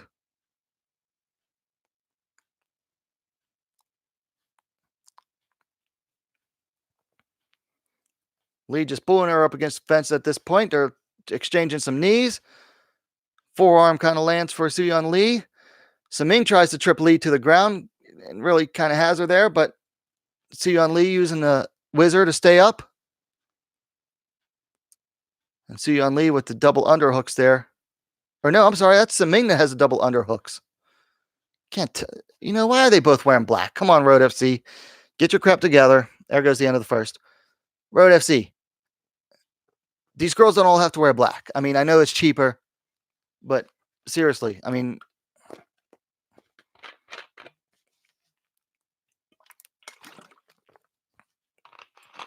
the one girl that had something other than black on was Rowan Pilger with her blue shorts. And she was against a girl that wasn't wearing really any black. Oh, it's frustrating. Replay. There's a nice left there landed for Su-Yeon Lee.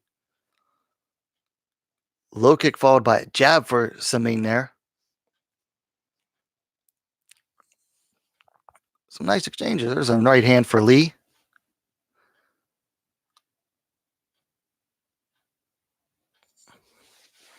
Pretty even first round. I might have Su-Yeon Lee up a little bit. Might.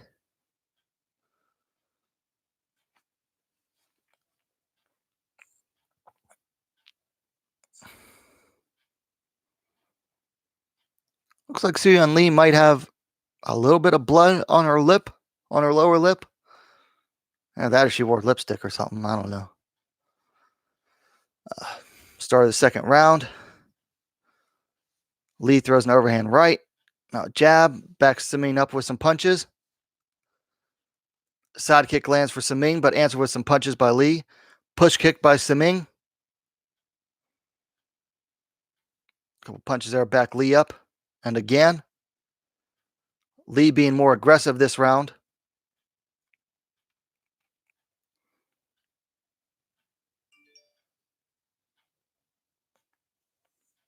Another kick there by Saming. Right hand lands there for Saming.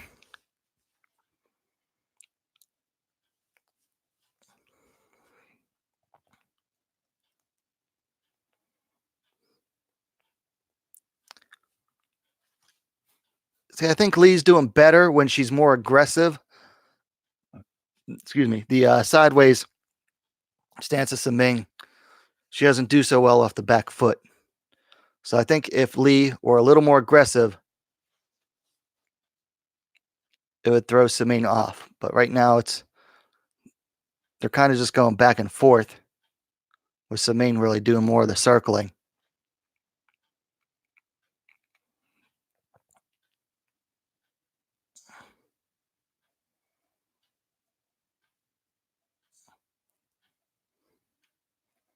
Right now a little bit. Oh! Saming catches Lee off balance with a kick. Now she might be trying to take Su-Yeon Lee to the ground, but forces her up against the cage.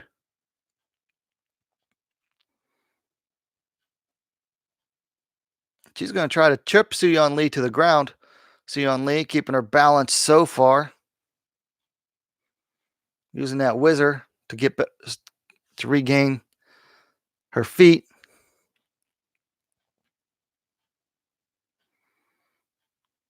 But Saming on the outside of the clinch. Su-Yeon Lee managed to get off the fence, but Saming drives her right back to it. Just about the halfway mark of the second round. And what I believe is only a 2-round fight. Looks like it might be Su-Yeon Lee trying to take Saming down now, forcing her up against the fence, taking the outside of the clinch. Both exchanging knees. But Saming managing to circle out. Regain control of the clinch, keeping her head down lower. Using her head well. If I were Saming, I'd try to break off the clinch right now, I think. And there goes the referee doing it for her. Su-Yeon Lee looking a little tired.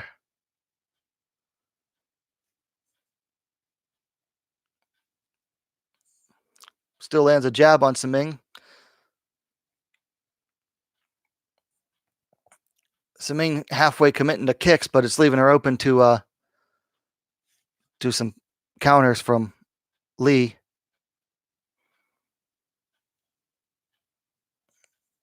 Ooh. Nice 2-1 lands for Su-Yeon Lee. But Saming definitely still lighter on her feet.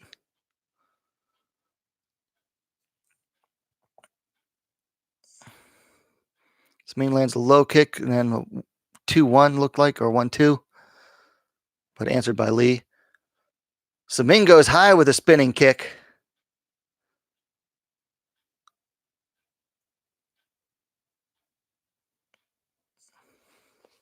.50 seconds left in the second round and probably the fight. And Su-Yeon Lee looking exhausted here.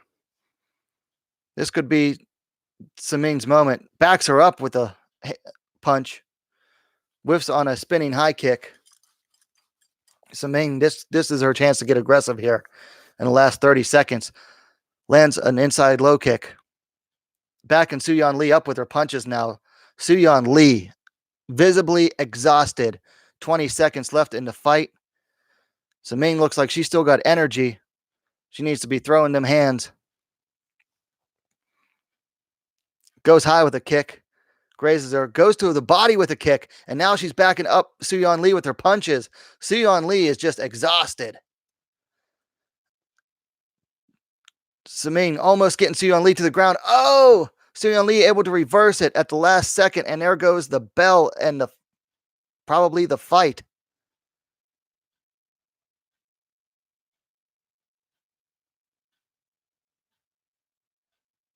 And if that isn't the end of the fight, I believe it's only a 2-round fight. If that isn't the end, Su Yeon Lee is going to be in trouble because unless she finds a second wind, looks like the end of the fight there because the corners aren't coming in yet.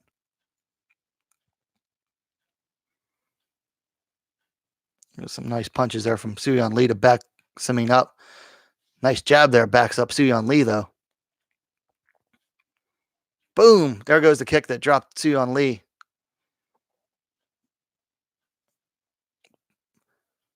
There goes one of the spinning kicks that Siming landed. And there goes the failed takedown by Siming. So we're going to the judges. This, I think, is the the closest fight of the night.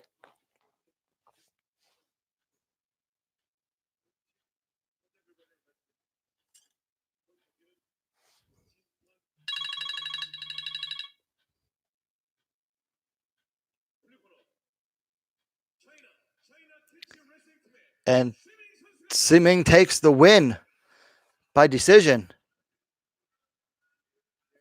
Unanimous decision for Siming. Taking the win.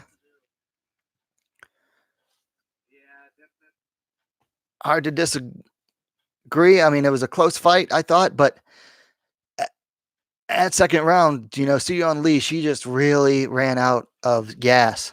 So allowing Siming to really just start landing whatever, she started throwing really whatever she wanted. So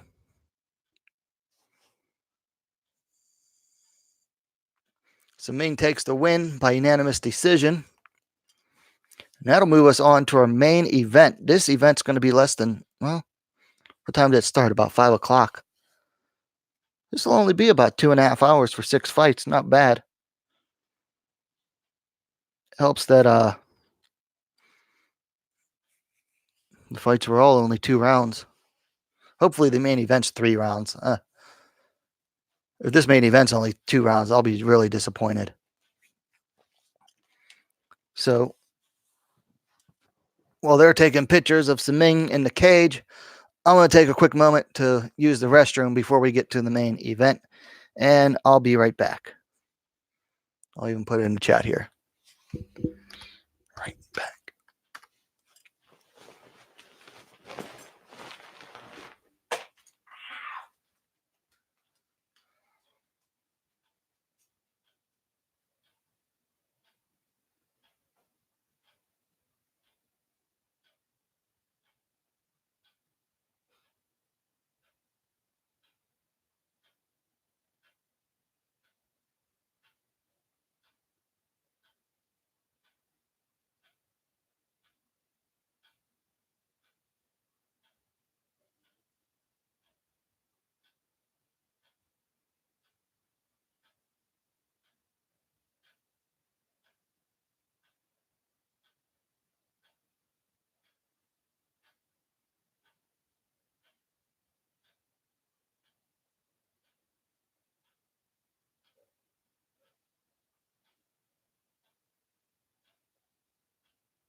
Okay, and I'm back just in time for the main event here.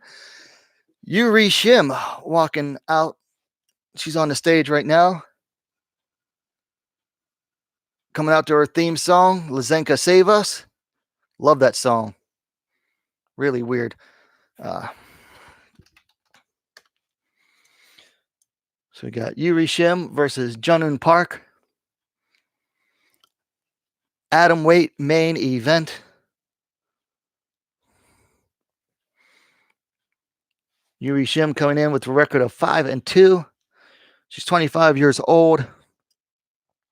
Stands 5 feet 6 inches, 168 centimeters tall. I believe she is the tallest fighter who can regularly make atom weight. Irene Cabello, she fought out of Rizin at super atom weight and has fought several times for Combate Americas, but she failed to make atom weight each time in Combate America. She's like 5'7". So Yuri Shim's the tallest atom weight. Of course, they only have to make, I think, like 106 pounds because of the metric system.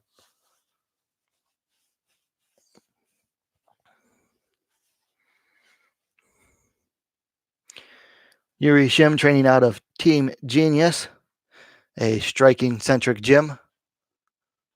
She was a member of the Korea national Muay Thai team.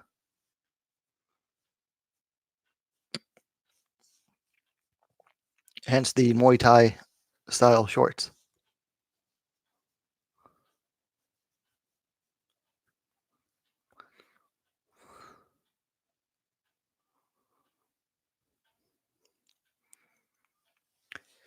And now here comes the monster wolf, Jungwon Park. She'll be entering with a record of 6-6-1. She's riding 2 wins, preceded by, I believe, 3 straight losses. 3 straight losses.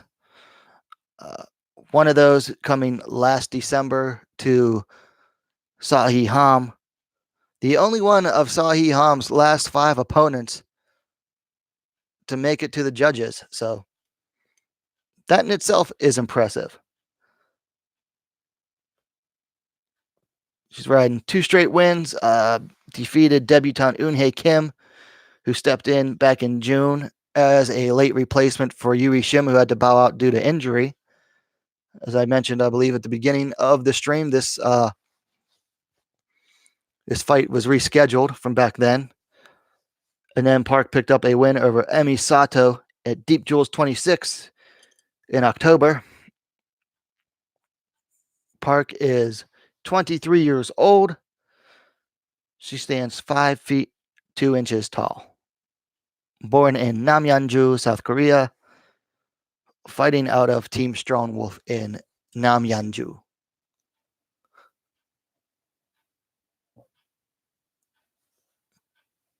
So Jungwon Park in her last checks before entering the cage.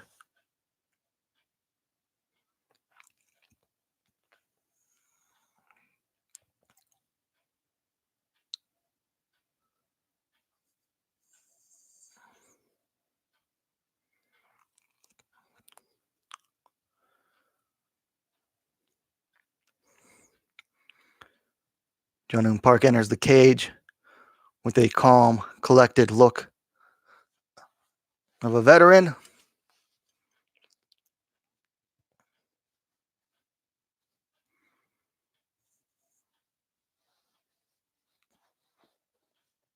Jeff Houston about to make his announcements.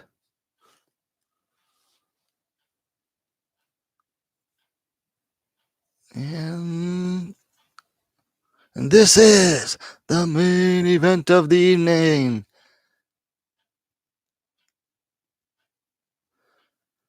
Gotta love Jeff Houston's announcements. This guy gets into it.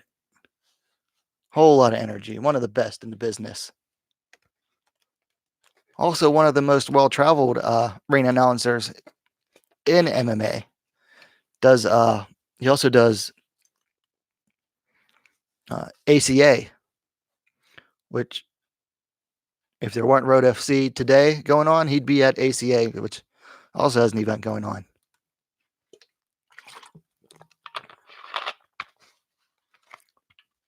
All right, showing stats for Yuri Shim. As I mentioned, she's 5'2", 168 centimeters tall. with a Muay Thai base.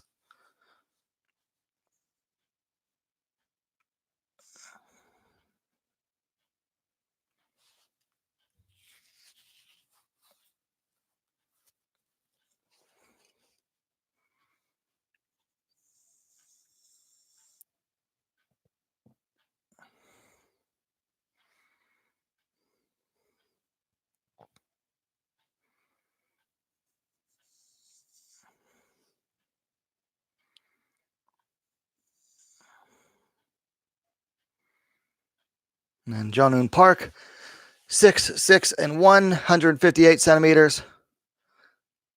With a Sambo base. Although I would say she's more of a kickboxer than a Samboista.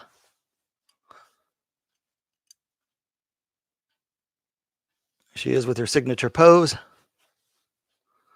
And soon Riol Shin will be the referee for this, the main event of the evening, or morning, as it were, here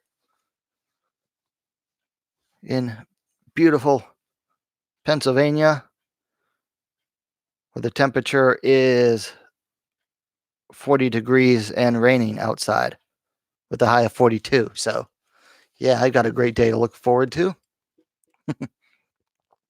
All right, here we go. Main event. I'm excited for this. They're off, both heading to the center of the cage.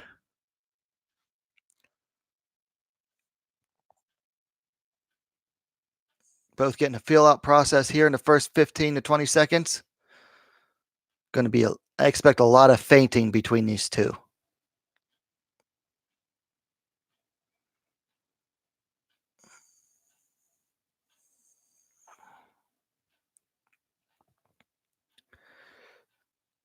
Yuri Shim throwing up some kicks from outside that aren't finding their mark, but right now it seems like she's more just trying to find her range here. She's a taller, rangier fighter, although really excels in the clinch. But she might try to stay on the outside here.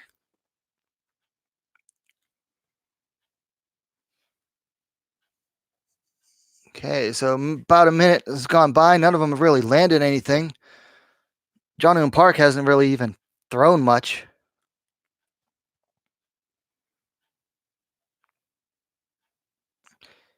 Inside low kick there lands for Yuri Shim. This manages to stay way outside thanks to those long legs. Jong-Eun Park just being super cautious. Feinting right now, throwing some feints. But Yuri Shim saying, yeah, I've got the reach.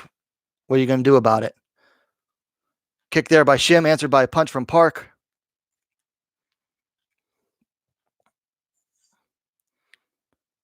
Yuri Shim misses another inside low kick. Park tries to go low to the body with a jab.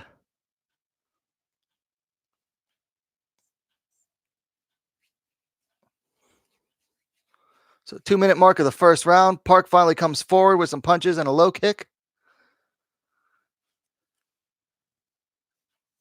Kelly Huff in the chat. Have I seen these girls before? Yeah, I've watched, I think, all of Yuri Shim's fights and most of Jong-Eun Park's fights. Nice right hand there lands for Yuri Shim. She's starting to open up a little bit more now.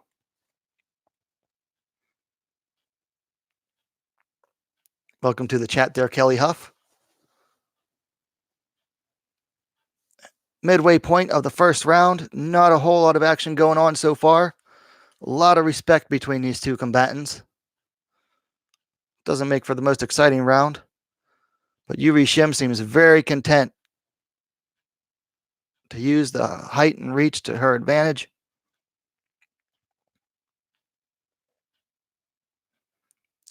Shim comes with an overhand right that looked like it missed from this angle. Ooh, Park comes forward with a big left hook, but whiffs.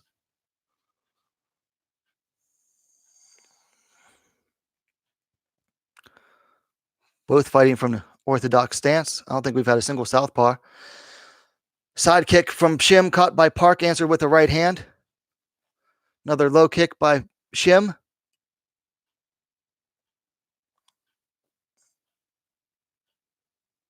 Ooh, Shim almost stumbles. Low kick there by Park. Overhand right by Park, but answered by Shim.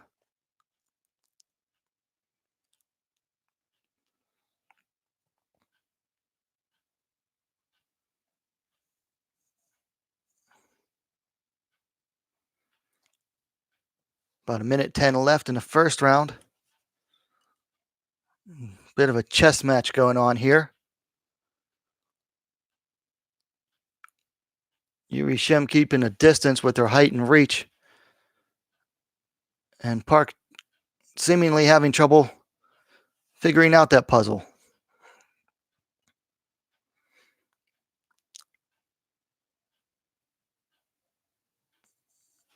Push kick misses there by Shim.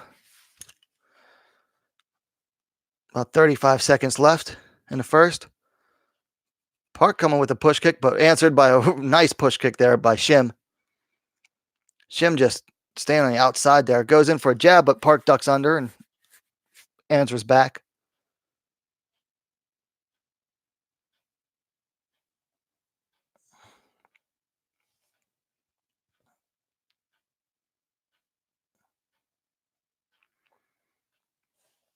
And closing seconds of the first round. Exchange of kicks there. And both are way on the outside of each other's range. And they're just waiting on the referee's just waiting on the bell. There goes the end of the first round. Pretty uneventful first round, not going to lie. Not the most exciting thing.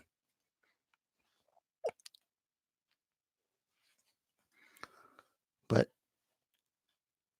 see, I thought it was going to be Park that wanted to stay on the outside, but so far she's being forced to stay on the outside by the range of Shim,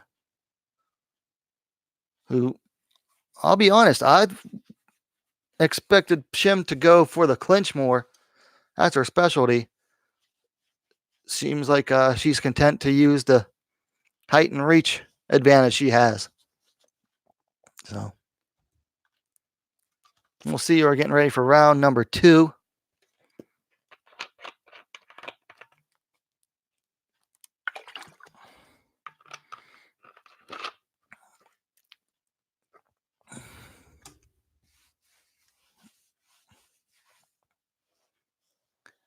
Kumite TV says this card is dreadful.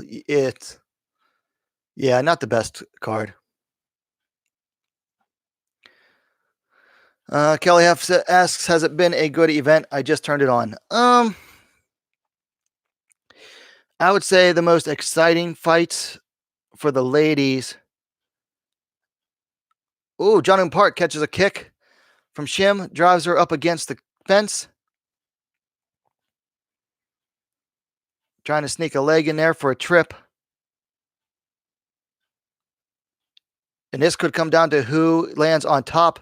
Jong-Eun Park landing inside control on Yuri Shim. This could be a huge moment for Jong-Eun Park.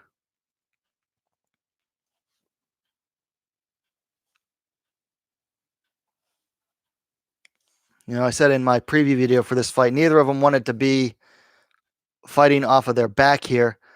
Jong-Eun Park now gets mount on Yuri Shim. This could be it for Shim here. Jong-Eun Park landing some heavy ground and pound. And the ref decided he had enough. Looks like Shim was out because she fought it back against the ref. Looked like Shim went out fast. Wow. She's still wobbly. Wow. Okay. First finish of the night in the main event. Wow. Okay, that was fast.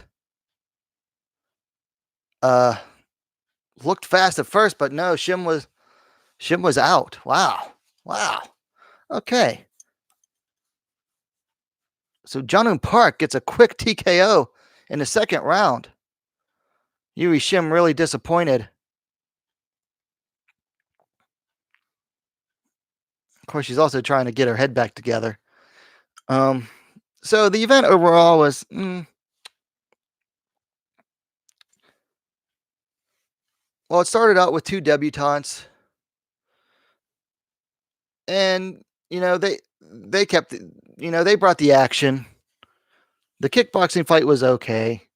Uh, Hong versus Tomomatsu was Tomomatsu really showed a lot of Hong. Ooh, she ate some hard. Dang, she was out. Holy crap! Where did Park get that power from?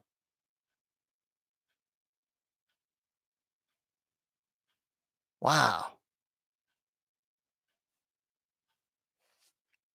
So the win goes to Jung-Hoon Park by second round TKO.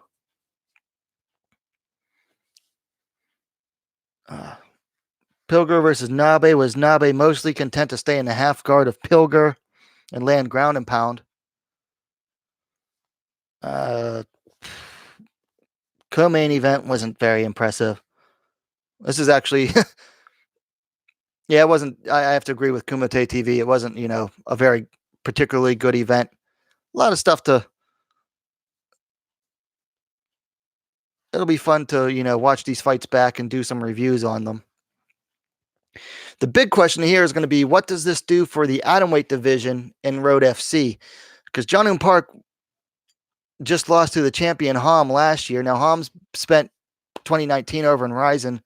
She's about to contend for the super atomweight title there in a trilogy fight with Ayaka Hamasaki. And this fight has some title implications to it in case Ham comes back next year to Road FC.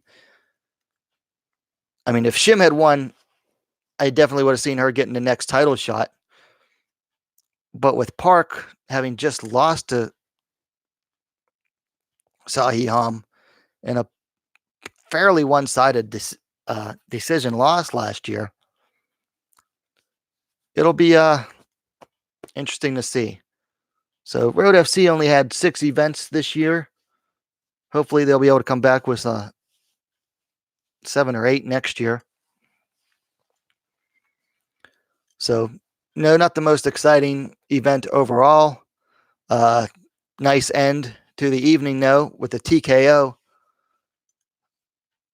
That's the third straight win for Jung-Hoon Park and third straight fight that she finished on the ground.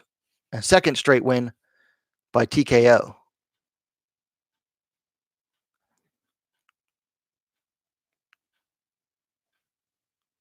Man, she's got some nasty cauliflower. Cute, though. She's kind of cute. I think so, at least. All right, so that's the end of the event. And you know what? I'm going to call it end to this stream here. So that actually marks an end for the Korean MMA scene. Now, UFC is going to Busan, South Korea on December 21st. I might wake up early and do a stream for that one. Probably won't get to finish it, though, because I'll have to go to work, and those events go long. So,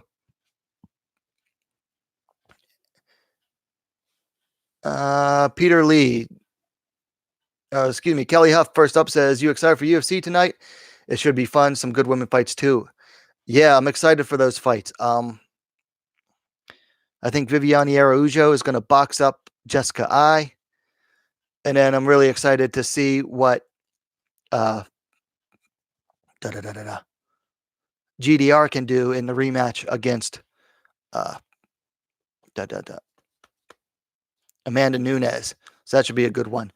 And then will Irene Aldana be able to stop the takedowns of Ketlin Vieira? That's a good question there. Peter Lee says, do they still hold events in Japan and China? Road FC, no. They haven't been back to Japan in like 6 years, maybe. They haven't been back to China in, I think, the last 2 years. Dating back to like 2017 when South Korea and China were having like political squabble because of that missile shield. That pretty much ended Road FC's foray into China, and it seemingly ended all of their big Chinese funding too. So,